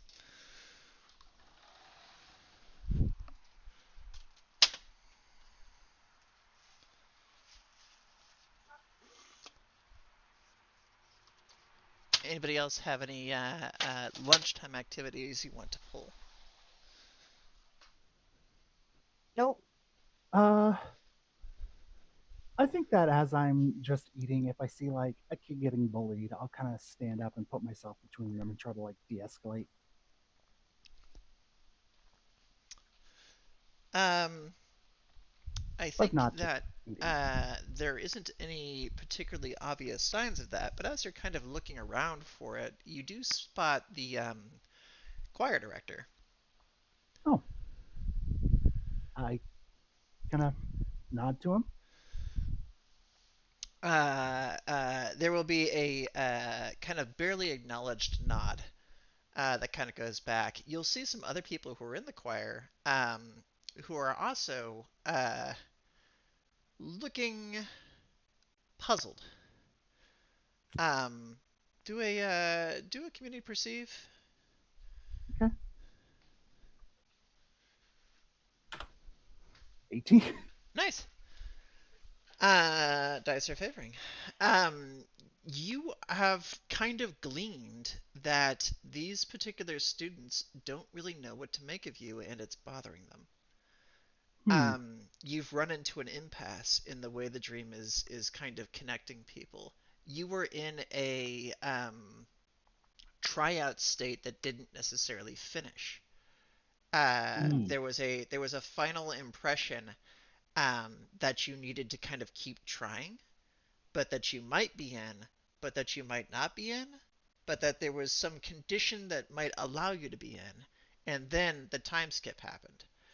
And there's a Hmm. whole group of choir students who know you, but aren't sure why they don't know if you're in or not. Yeah. And they seem to be aware of that lapse. Like the puzzling on their face as they're kind of looking at you and then to each other is like, my head's weird. Interesting. I'll kind of approach the choir teacher and I'll say, "Excuse me, sir. Is my tryout today, or?" Yeah, he nods and says, same time as usual. I can't really recall Excellent. what kind of affectation I had given him, but whatever. I know he's a weird bat thing. Yeah, He uh, was he was kind of like he kind of talked like this and was very like vaguely kind of Dismissive. severe Snape-ish. on, I don't know. yeah, very severe on things. Just like, can you do that with more subtlety? Yeah. Hmm. He says, yes, same time as before. And then he'll kind of like glance back with one eye, like won't even turn his head. One of the eyes that are on the like the Batwing will look back toward the other and says, ignore them. All right.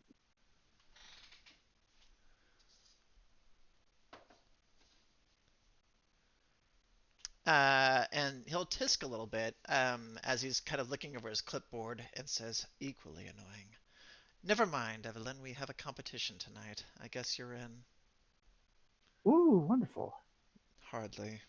And he will slap you with a handful of paper and says, you have a lot of lines to memorize. I quickly begin scanning them. Fun fact: because of the rework and me redoing Evelyn, she's much better at this now. You can go through it, and there are several just new songs to kind of learn and practice. Uh, and he says, ideally, you would have had more time to practice this, but the symptoms of this place don't necessarily allow it. Oh, you know about that.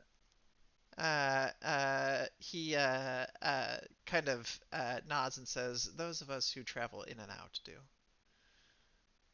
Ah. Well, uh,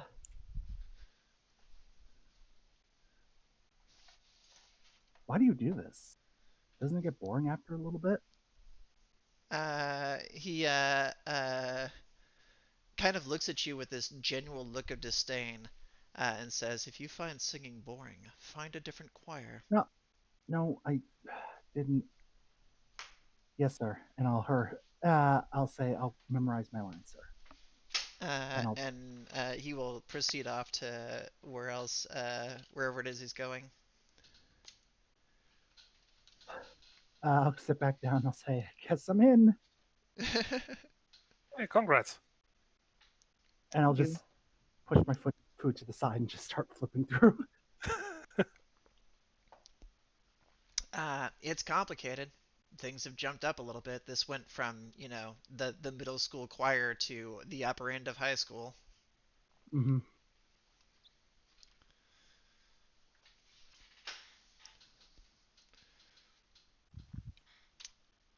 I need to use the restroom real quick, so everybody take a moment. All right. Okay. I shall do the same.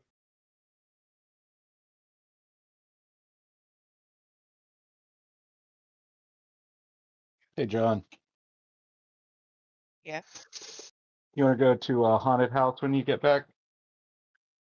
probably. Which one? We could do. We haven't done Indie Scream Park yet. We could check them out. Okay.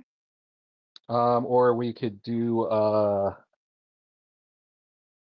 mid 13th hour again, or whatever Like it's called. Brandy Scream Park. It's called 13th Hour.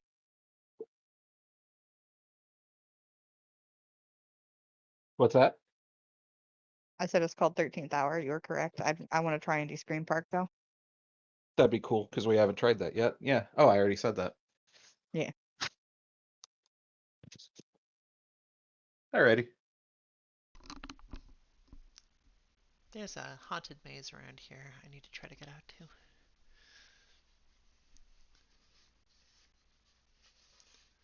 Haunted Maze Supposedly, sounds fun. yeah, supposedly a really good one.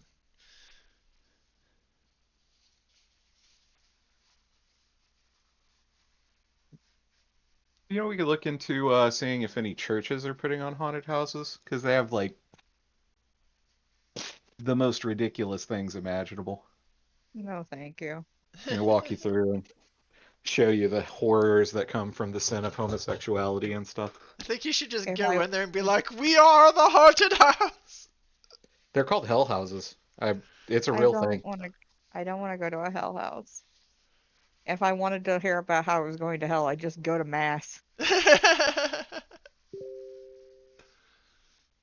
That's wild.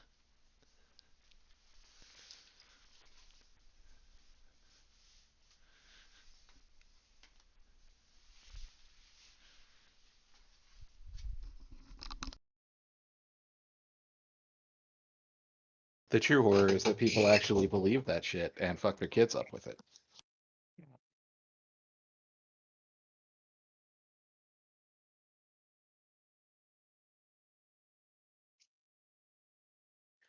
Ah, I feel better. I trimmed my beard and my eyebrows and Just snipped various things. yeah, got rid of the stray hairs on my upper lip and I has returned. Welcome. welcome back.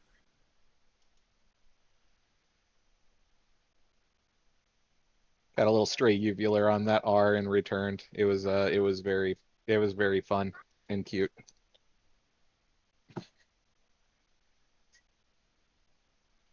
It was intentional. Yeah, oh, it was. Was intentionally cute then.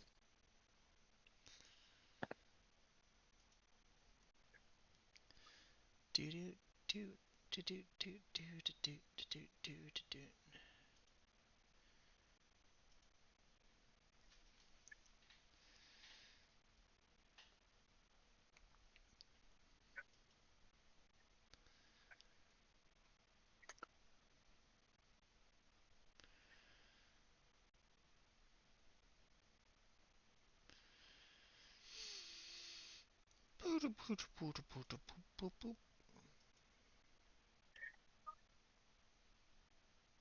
Good grief. What? The whatever they're watching in the next room. Mhm.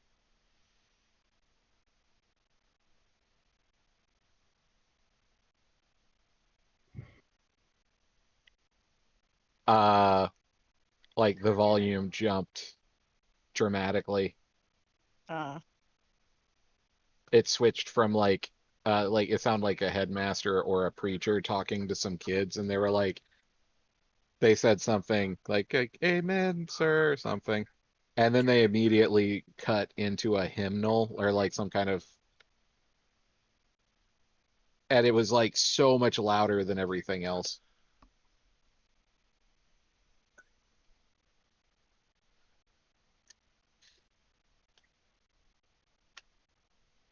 The show's just been kind of a cacophony ever since. Children singing with like a radio announcement playing over them at the same volume.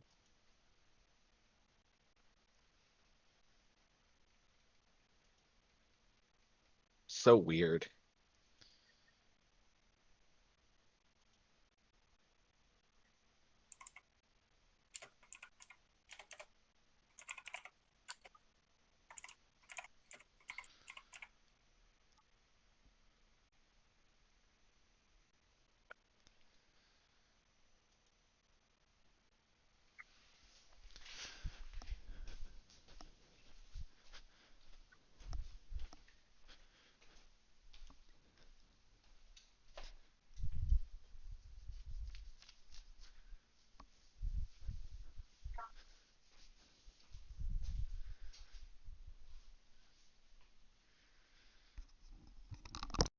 Is everybody back? I think Yep. we're waiting on Evelyn. I am. Oh, okay. Well, then there we go. Okay. Second set of classes before the end of the day arrives. Nothing particularly new occurring. Um, unless somebody has something that they want to act out in class, and we'll just kind of summarize that as being a day. As the day comes to a close, the extracurricular activities, which is the area that you all have a bit more robust experience in, begin to occur. There is supposed to be a basketball game at the actual school itself tonight, that you are projected to presumably play in. You find out about this when somebody in your class is like, "Good luck tonight," and you're like, "Uh oh."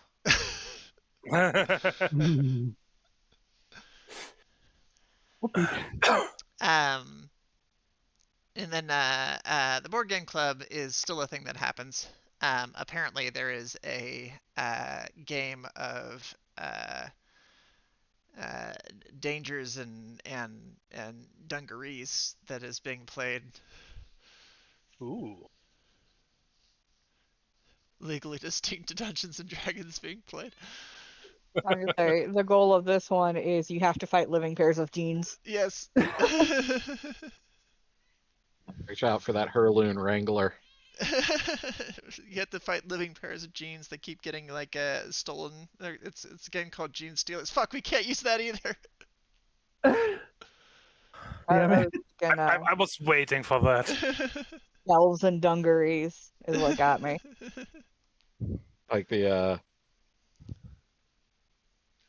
I'm just thinking about the Magic the Gathering card Herloon Wrangler, which had Denim Walk. It was unblockable if your opponent was wearing denim jeans. That Or- must be from one of the unsets. Yeah. It's from the first. It's from Unglued.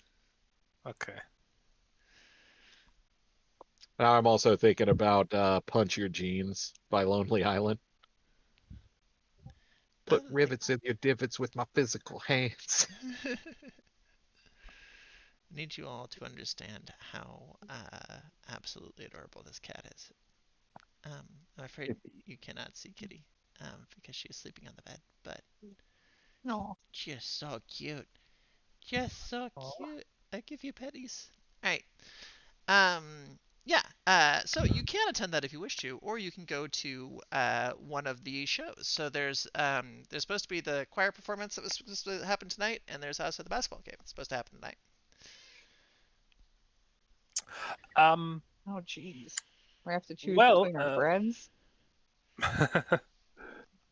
No, you can just go to my basketball game.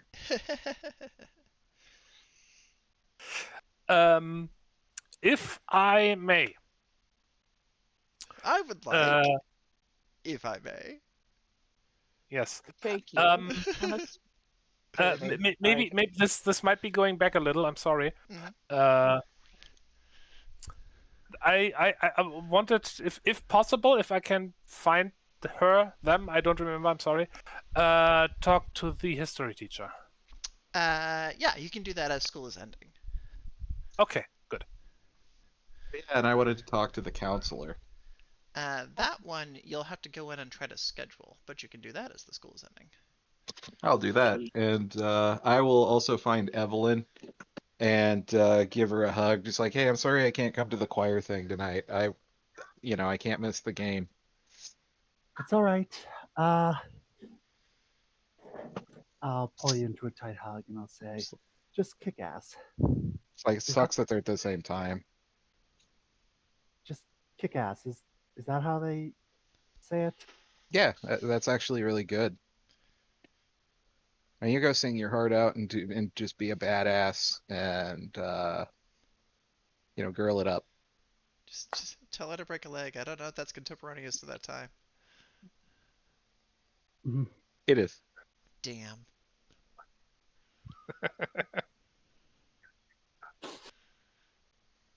I believe that is a very, very long running tradition. It is, but I had hopes.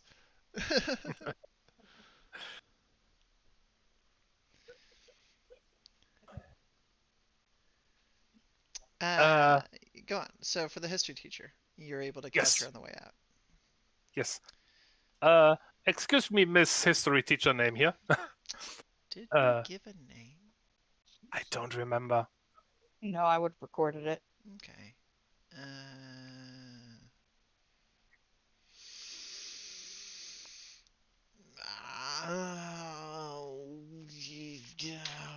Random object. What is your name? Um, Miss Sands. Uh, Excuse me, Miss Sands. I had a question. She will look up with kind of the one eye, Yeah, yeah, yeah. Like, and be like, "Oh, Vincetta, is it?" yes, yes. Um, you see, regarding the lesson earlier today, I was just curious because I had heard a different story regarding that idol. Go on. Uh, I had heard that there was no battle. Well, Um, I mean, there was certainly a battle. There's a crater there now. yeah, but that wasn't because of a battle, but because it was a punishment from Lace, something like that. The kind of like color drains from her face. Uh, and she says, "Whatever do you mean?"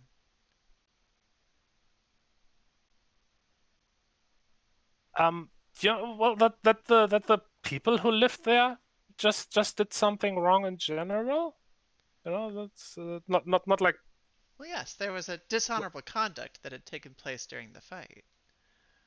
yeah, but this not this is just what I've heard. I just want to uh try and how do they say reconciliate those two stories, which it's they're very different. I would certainly discount any rumors you may have heard to the contrary of the lesson. I am quite certain that the lesson was accurate. Okay. Um, I'm sorry. I'm really curious about this because the things I heard are so different. Is there any way I can learn more about this? She kind of looks at you carefully in a sort of like appraising sense, and says, "It's possible that there's additional information in the library, but you should find the textbook quite complete."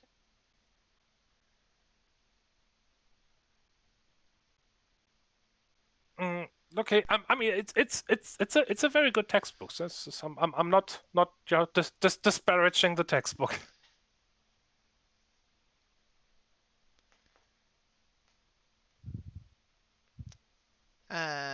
She says, "Well, there are other volumes in the library that might have additional details on that particular historical event. Um, that may help align it to what you may have heard. But I Okay. believe you're going to I find the overall story uh, pretty consistent. oh, okay. I see. And she kind of goes as you are preparing to leave and says, Vincetta, I would be very cautious about suggesting that the patrons arbitrarily cause harm to the individuals in Gallery. That that is not a popular view. Oh. Um. Okay. Uh. I. I don't want to insinuate it was arbitrarily. Maybe it was deserved.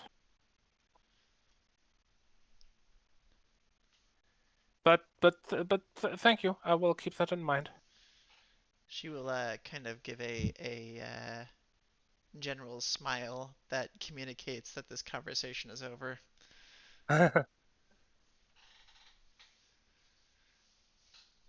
Yeah, Vincetta nods and again says, "Thank you for your time."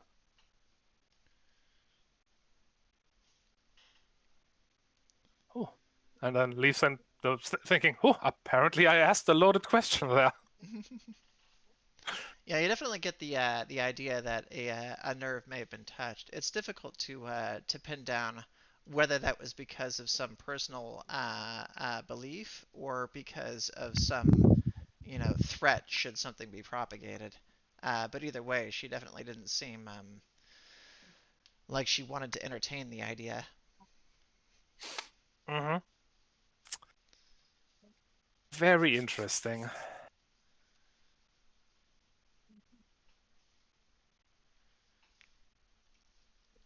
Uh, okay. Well, if but when there is the opportunity, I will definitely go to the library and see if I can find anything else.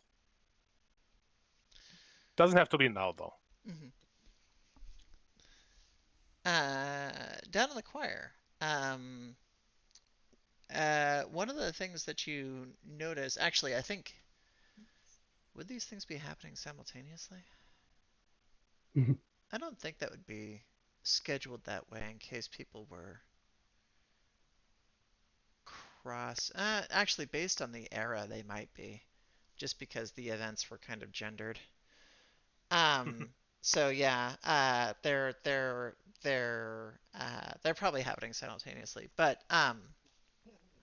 one of the things that you do notice as you're kind of getting ready is one, you have a lot of different parts. It seems like you're kind of like front row leading for a big chunk of this, which is a little unusual for somebody who didn't have any practice and hasn't been a part of the choir. Mhm. Um, and two, there's no advertisements for it anywhere. Huh. Like this is the thing that you know that you're supposed to do because you were just told, and the other people in the choir are talking about it. Like, yeah, we have a show tonight. We have to get ready for. My mom's gonna be in the audience, and all this stuff that's kind of go with it. And they have kind of accepted that you are supposed to be where you are, but they do seem kind of confused about it. Um, uh, but like there's nothing up around it. It's not on the school schedule. It's not on the bulletin boards. It's not on like anything that would suggest that it's happening. Whereas the basketball game is. That's kind of like all over the place, game to night kind of deal. Cars are filtering into the parking lot to start getting people into the stands, stuff like that.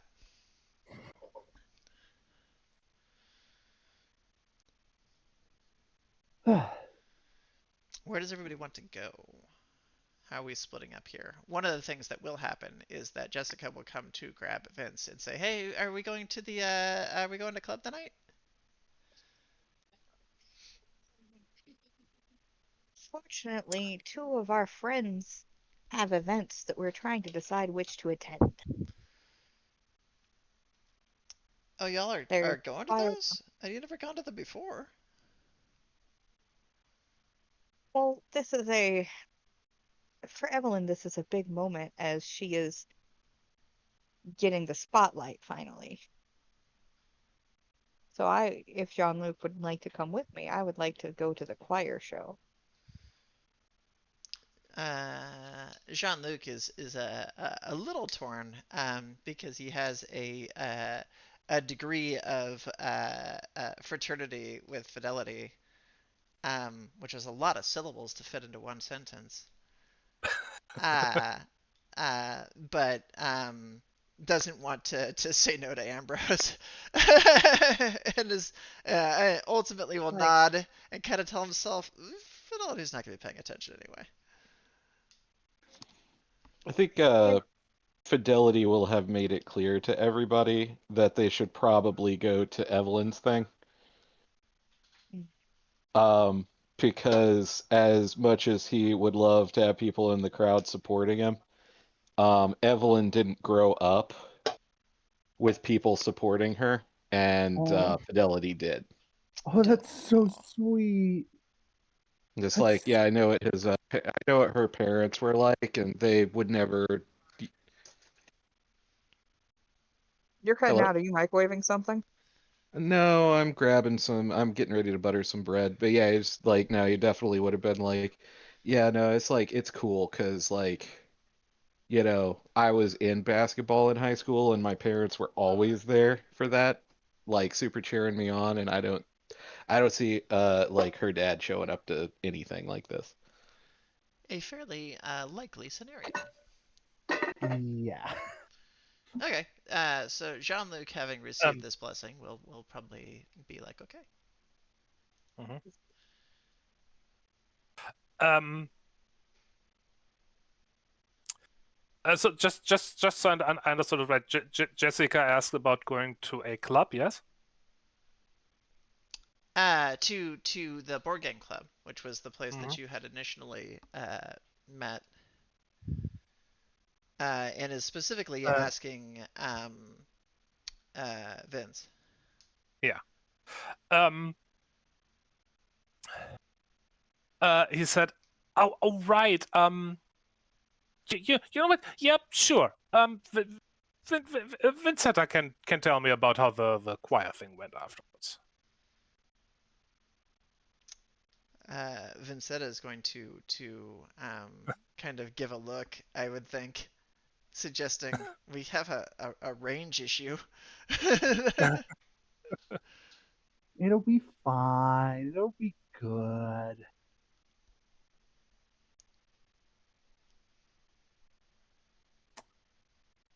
Says,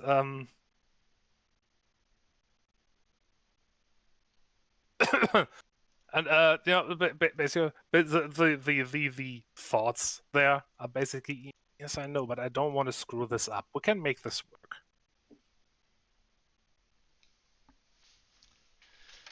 uh, okay. So y'all will kind of like agree to split up for this particular occasion, Hmm. and hope that it goes well. Um, Yes. As a player, I know this is an awful idea. this is how we learn.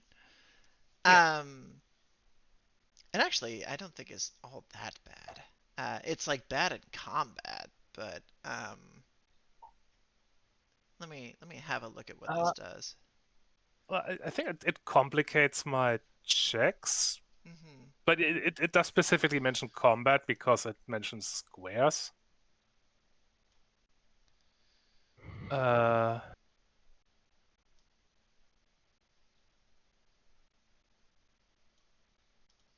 for every square beyond that, complicate that checks by 1.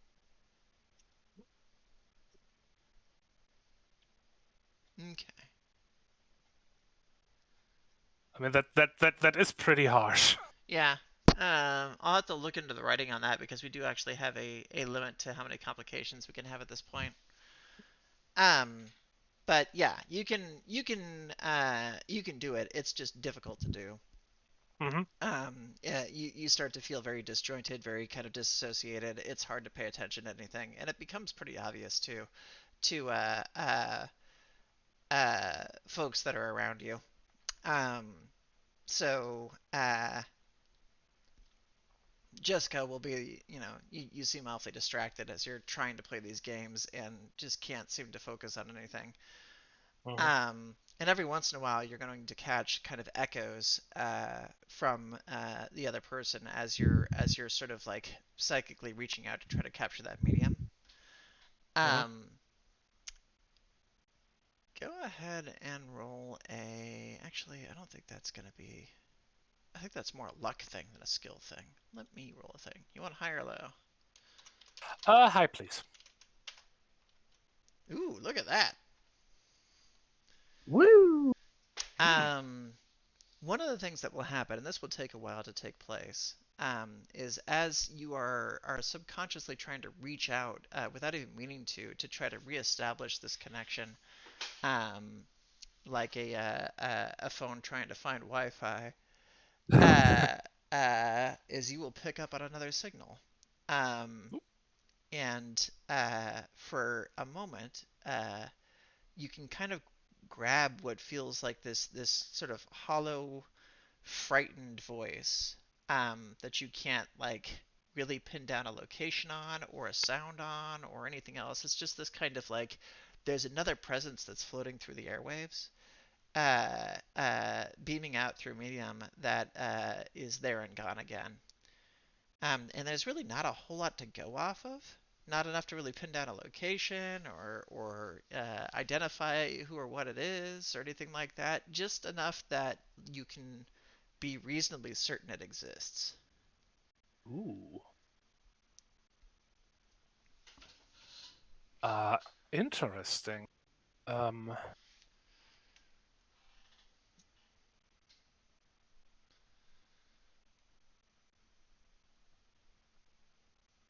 I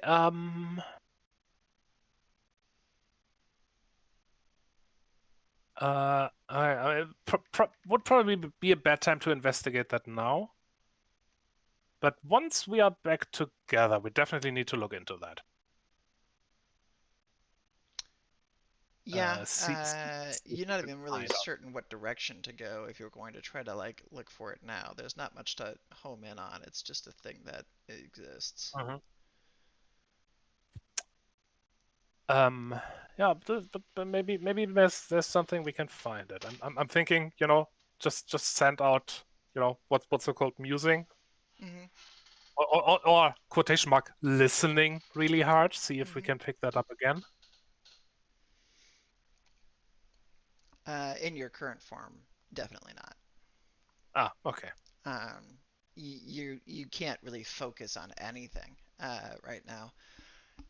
It was just something that kind of came in over the airwaves. Uh-huh. Oh, all right, all right. That will have to wait then. Yeah. Probably difficult enough to focus on the games, or for Vincetta to focus on listening to the Hmm. choir. The choir experience is proving to be very peculiar. Hmm. The choirlings have assembled with the teacher before them to give last minute instructions, tutoring, make sure that they're all in space, make sure that everybody's is like walking you through warm ups, and the crowd is beginning to filter in. And the like theater probably seats, I don't know, 300 people. Um, but I don't think it's going to be completely full. I think it's probably going to have 100 folks in it.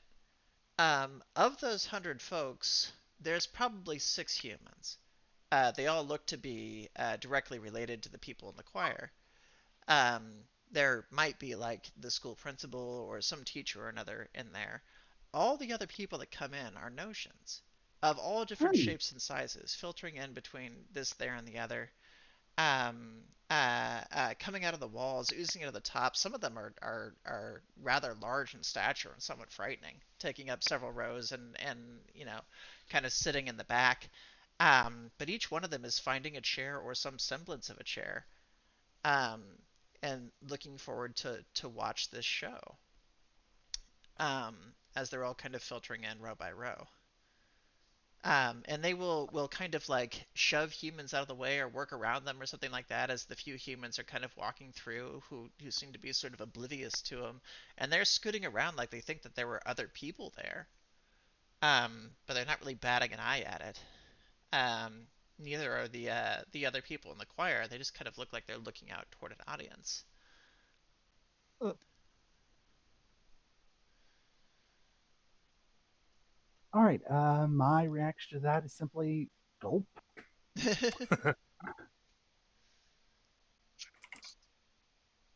Oh, one last detail. The thing that Fidelity is telling to about like everybody should go, watch should go to the choir performance for Evelyn. Not going to tell Evelyn that. Oh, He's got a very right your right hand should not know what your left hand is doing kind of thing. So he doesn't want her to know that he's doing something super nice and sweet or something more thoughtful mm, because then it will seem like he's doing it to get praise. oh. I don't know if that's like a big thing where other people are, but that's a huge thing in the Midwest.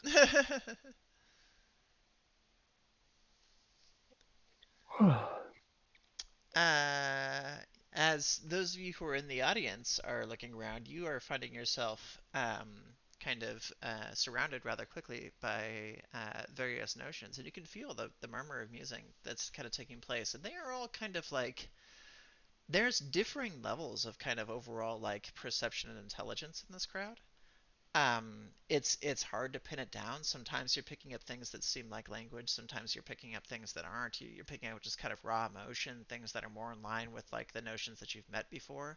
There are a couple breeds here that are you have recognized as just genuine threats before. There's those things that you fought not too long ago. It's not the same ones, but it's the same types. You've never experienced these things without them being directly aggressive. And they are certainly shifty. Like they look like they're full of energy, like they're just full of like this kind of need to chase and attack. But in this space, there is a sort of like they're looking upward toward the one that is leading the choir, and those eyes are kind of gazing out over the crowd in a pretty authoritative fashion. Like if you start shit in my house, I'm gonna make it a problem for you. So they are, as my mom would put it, full of piss and vinegar. It's not even that they're angry, it's just that they have a certain nature to them as an embodiment of an idea, and that embodiment is kind of inherently violent. But they appear to be under control in this space a little bit. Um, as things are kind of getting around you, you're finding that a lot of the kind of more friendly-esque notions, the bonfires and the candles and the little whimsies, are willing to gather around y'all pretty readily. But some of the larger ones, some of the ones that seem like they have a little bit more direct communication, or a little bit more just inherent power to them, are kind of keeping their distance and eyeing you warily. um, you are recognized by this group of like the same but different. Mm, All It's of us, almost or just Evelyn? all of the muses. Like Okay. there it is clear that they're kind of giving you space. And it's really difficult to tell what the attitude coming off them is because most of them just don't have features you recognize. Um, the only parallel that you can really draw is they seem to be kind of treating you the same way they're treating the thing that's up there, the one that's leading the choir. Arrows will wave cheerfully at them. Some of them will flinch back, others will wave. Yay.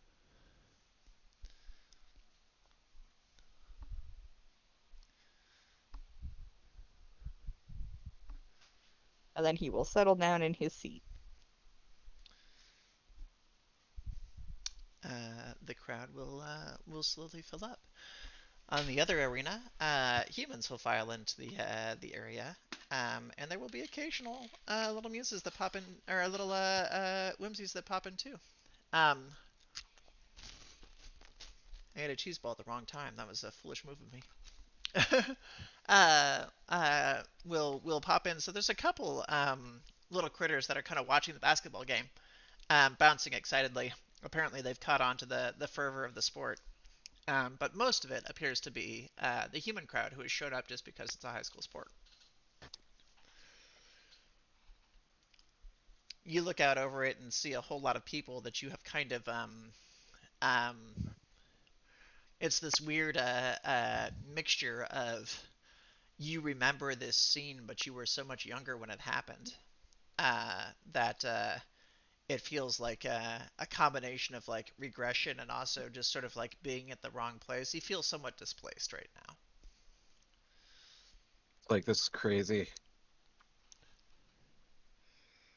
This There's feels like ancient history, like 3 years ago. it also does kind of feel like an opportunity though to like you can almost feel the power fantasy inside you kind of like welling up, like you are this is an opportunity to just kind of show off.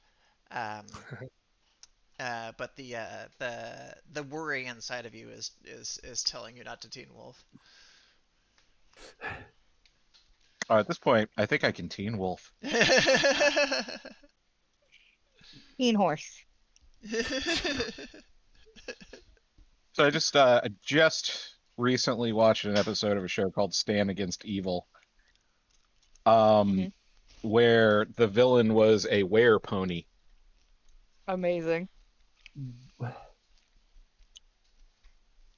That sounds fantastic. He just turned into a horse. Oh, yeah, no, a pony. He turned into like the actual animal pony, or Like an actual pony. Okay, not Milo. Okay, It wasn't like a horse like trotting along with its back at like chest level. No, a little big tiny pony tore people apart. that tore people apart. That reminds me of one of my favorite cartoon comics I've ever seen that somebody drew and posted to Tumblr, which was like this big buff guy who's a werewolf and he turns into a little white Pomeranian. Nice. Yes. That is very funny. Yeah. Also, yeah, I think I might teen hoof this a little bit.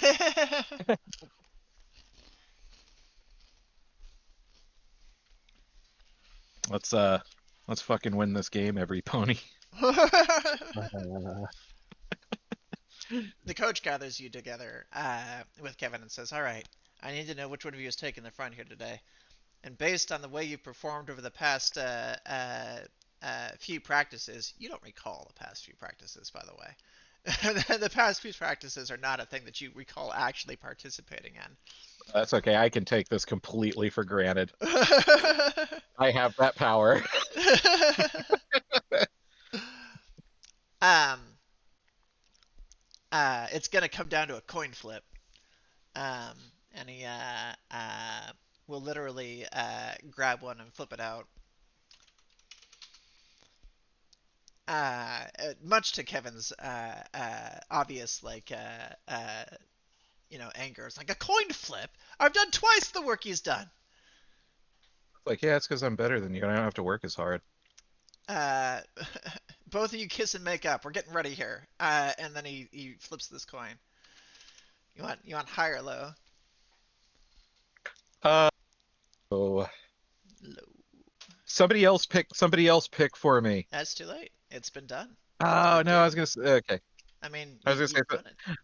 I didn't want it in my hands at all. It felt like it would be removing the randomness, so I'm just like, somebody else pick for me. But you picked low, so I guess that works. That's fine. So yes, the coin flips in your favor.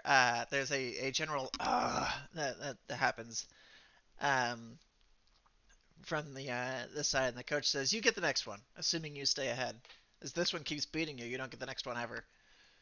And he will glower at you. It's like, you'll get the next one, dude. It's fine. Don't give me your pity. It's like, it's not pity. It's like, fucking, how often did like coins usually come up heads? You know something about head. It's like, wouldn't you like to know? No. What have you heard? I just wink at him and turn around and walk to the like grab the ball and start bouncing away. As you're departing, you just kind of hear him angrily yell in the background, "You're not as good as you think you are."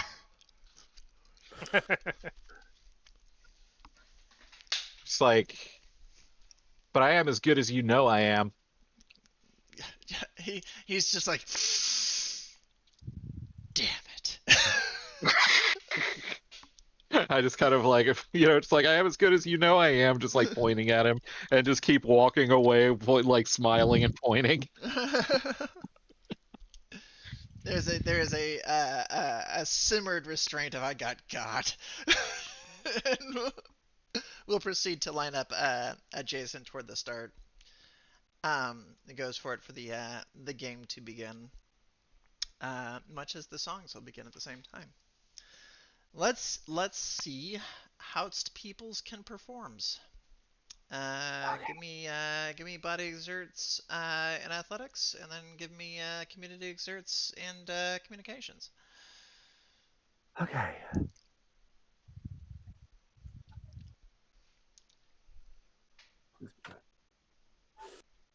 I'm gonna twist that. Okay. So I make it. Yep. Oh wait, that's the wrong thing. I'm checking. I'm reviewing my sheet to see if I have any additional bonuses. Nope. Just my +2 from horsepower. All right, cool.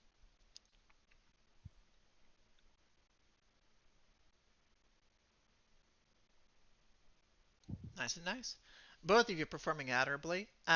You have to bring out the majory in order to kind of pull yourself through here, as you're a little nervous. This is a crowd you don't know how to read. It's also the first time you've ever performed in front of a crowd, with the exception of that night on the boat. And those were humans. You don't really know what a crowd like this wants. It's a little difficult to kind of understand the way that the choir director is kind of gesticulating because their limbs aren't what you're used to. A lot of the stuff is feeling like a little out of place. Uh, but like midway through the first song, you will kind of catch one of the eyes of this director, and a little like tremor will come through the musing of that isn't even words so much as the idea of using all of your assets. Um, uh, you Shake know, it. yeah, embracing the wealth of tools available to you as opposed to just the ones that you had before. Um, Mm-hmm. And you open up a little bit more with medium and find that your voice aligns a lot better, resonates outward, and the crowd looks enraptured with the entire performance. And there's rousing applause after the first song. Nice. Going into the next of them, the choir itself seems to relax a little bit. They were unsure of how to like interpret you. They don't seem to be picking up on the medium, which is visible in the space. It is like trembling or something. But as it's leaving you, there seems to be this kind of illusionary buffer behind you that's just sort of stopping them from noticing. Mm-hmm. The more that you're picking up from this, the more powerful this thing in front of you seems to be interpreting as. Um, Hmm. the level of kind of command he seems to have over this space is higher than what you've seen from anything labeled Notion before. Hmm. Um, by any definition you've come encountered to, even at the short time of the school, the only thing that seems to fit this creature is nightmare. Um, but it doesn't seem to be aggressive. Um, it just seems to not be in the same power scaling as what a Notion would be. Um, as it's got a certain allotted degree of command over this space. Um, Down in the crowd, you can kind of see this too. The other thing that you're noticing is that people are kind of treating you in much the same bracket. Hmm. Um, over in the basketball team, you are actually getting along with Kevin rather well on the court. The showboating has mostly stopped at this point. The pair of you actually work pretty well together. The snipping hasn't ended. If anything, it's gotten more aggressive. But the passing is a little more on point. And the two of you are kind of tearing the court up rather readily. Um, as you're moving, you can get a glimpse of a variety of different uh, arrays of people up in the stands cheering and having a good time, and you're getting washed up into the excitement of the space. But as you're kind of approaching halftime and looking out over the stands and panting and feeling good about this entire situation and stuff, um, you're seeing duplicates. You're seeing like the same people kind of repeated here and there. You're seeing kind of the a lack of overall sort of like diversity and the wealth of the crowd. And it slowly kind of like dawns on you as you were actually kind of celebrating, an opportunity to be happy and simple and clear and play this game and have a good time with your friend, that it is all very fake upon examination. Hmm.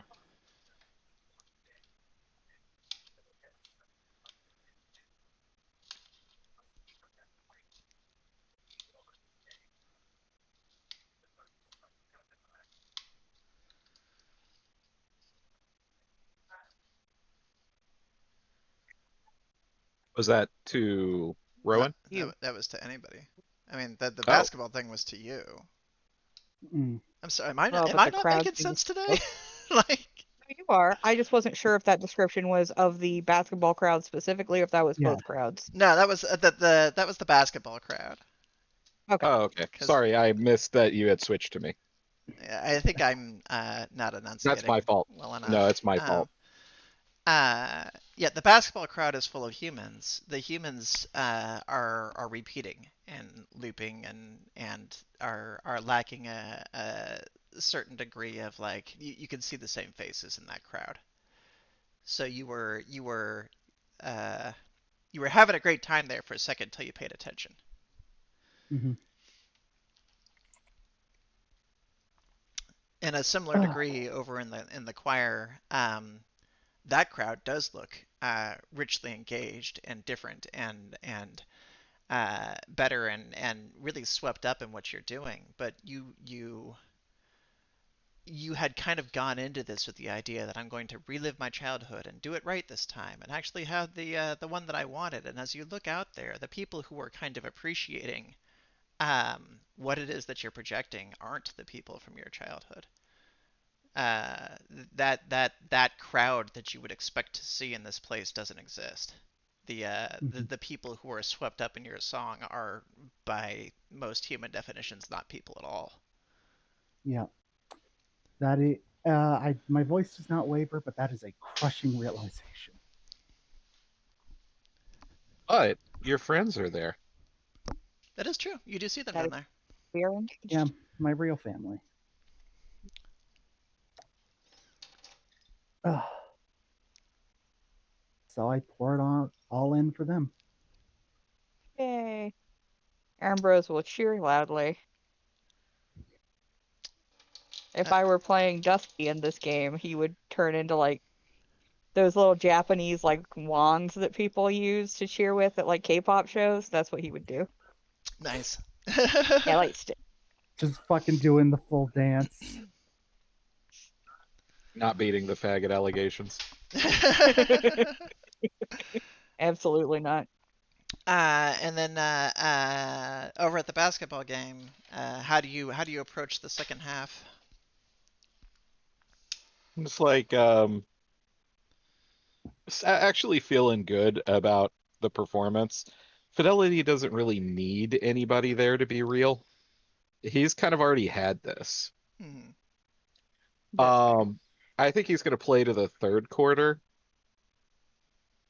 and sometime in the third quarter, he's gonna collide with another player and just kind of like sprawl and then get up like kind of like favoring a leg. And Okay. just like look at his coach and kind of do a like like cut it, that thing where people like move their hand across their neck, like stop it. Uh, And he's gonna kind of limp over and be like, Craig, you gotta take it, man. uh, uh, Craig Hey, or Kevin. Kevin? I'm sorry, Kevin. Yeah, yeah. It's like, what have you done? We're in the third quarter. You're fine. Walk it off. It's like, I'm gonna fuck it up and I'm not gonna be there I'm not gonna be good for the next game. Uh, Like, Kevin can do it, easy. He can take us home. with who? These louts? And he kind of points to the rest of the team, meaning like these couldn't catch a ball if I handed it to them. Wow. Great guy. Listen, sometimes you get players on the basketball team that aren't that great, and I should know because that was me on the basketball team in 8th grade. That was me too, except I wasn't ever on the basketball team because I fucking suck at basketball. I'm I was so bad. I was a I fat was kid in school. okay at basketball. I was okay at basketball, but like I mostly just did it because I wanted to have like some kind of team thing, and all my Catholic school really had were sports. I So I thought I just was. kind of ran, and I got hit in the face a lot, so I broke a couple pairs of glasses, and it was fun. I liked it.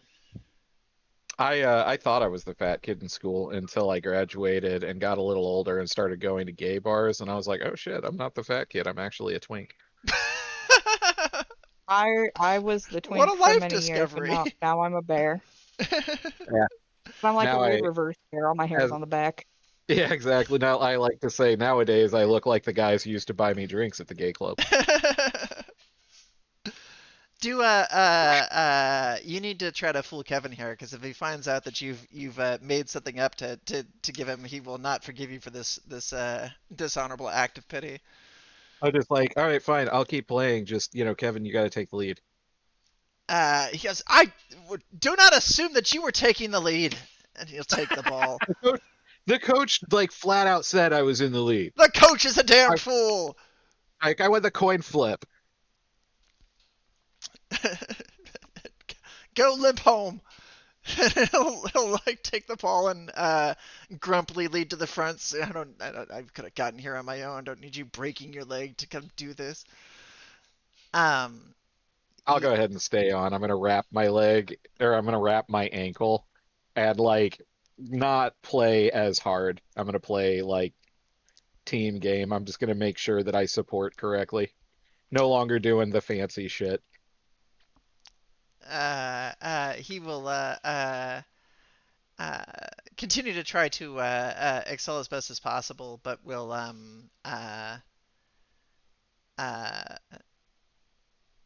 mean, I'm gonna say that he probably does pretty comparably. I was gonna say To the spot. if his story has written him to be on, Yeah. competitive with Fidelity. Fidelity has a +6 to athletics. When the game kind of wraps it up, it says, "Ha! See, didn't even need you." Oh, wait. Am I supposed to add my body exert to that? Because I meant +10. I mean, body exert and athletics, yeah. Yeah, oops, because I also get my horsepower added to that. Oopsie. So that roll I made earlier was actually 23. So he's not quite performing to that level. um, but he still manages to take it home pretty well. And he goes, see, didn't need you anyway. Why don't you go rest up permanently? It's like, yeah, whatever. Good game, man. And he goes, I'm lying. You need to come back. This is going to be boring without you. It's like, oh yeah, I'm gonna. Good. How's your leg? It's all right. It's not as bad as I thought it was, but like definitely not, performing properly. Oh, good. Stop hanging it out on the road. Oh, that's actually really good. Fuck I you. know. I was thinking it up all last quarter, and he proceeds to like hoist the trophy up.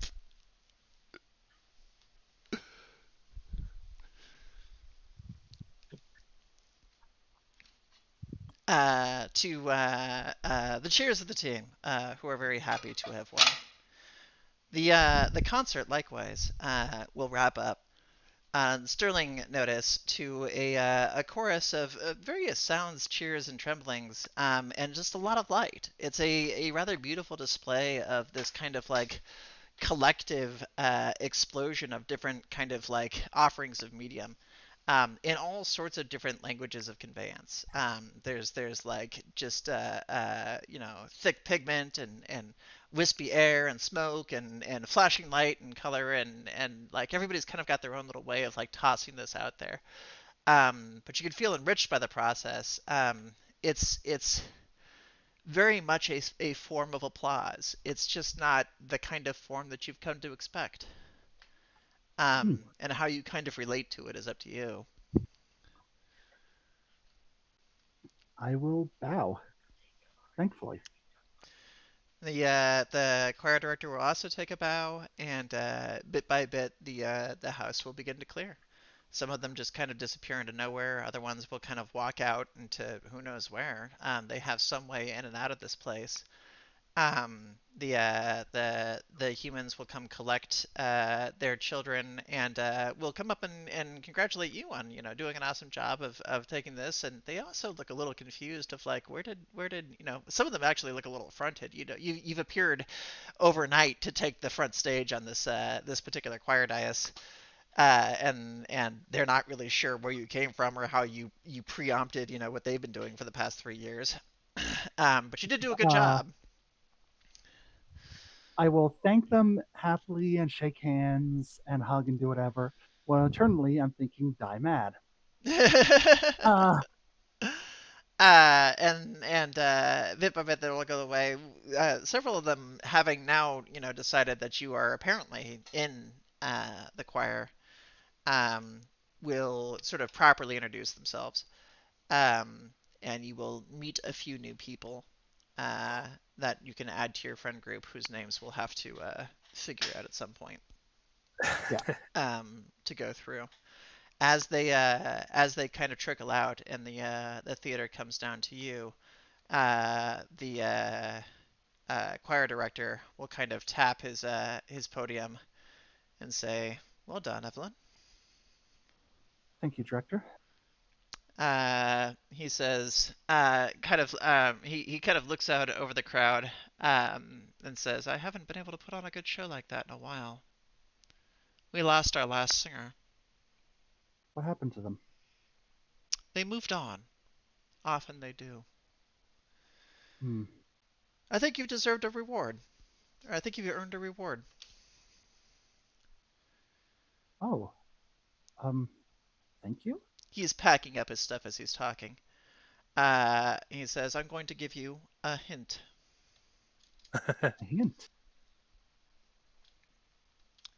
He kind of gestures around him and says, "Dreams are made of all manner of different things. Each one of them has a keystone that keeps them afloat. Sometimes it's terrain, sometimes it's people, sometimes it's objects. It's a centralized idea that the dream is constructed around.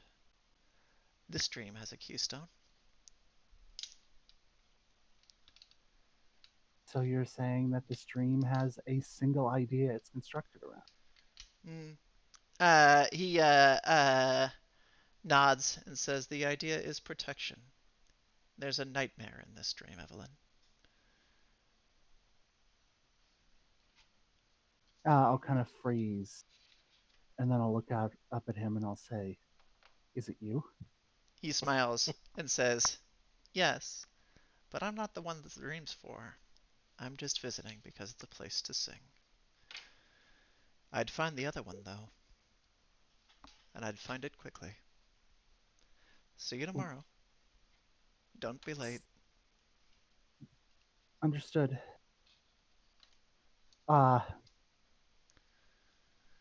and then I will hurry over to my friends and say, "We need to find Fidelity right now."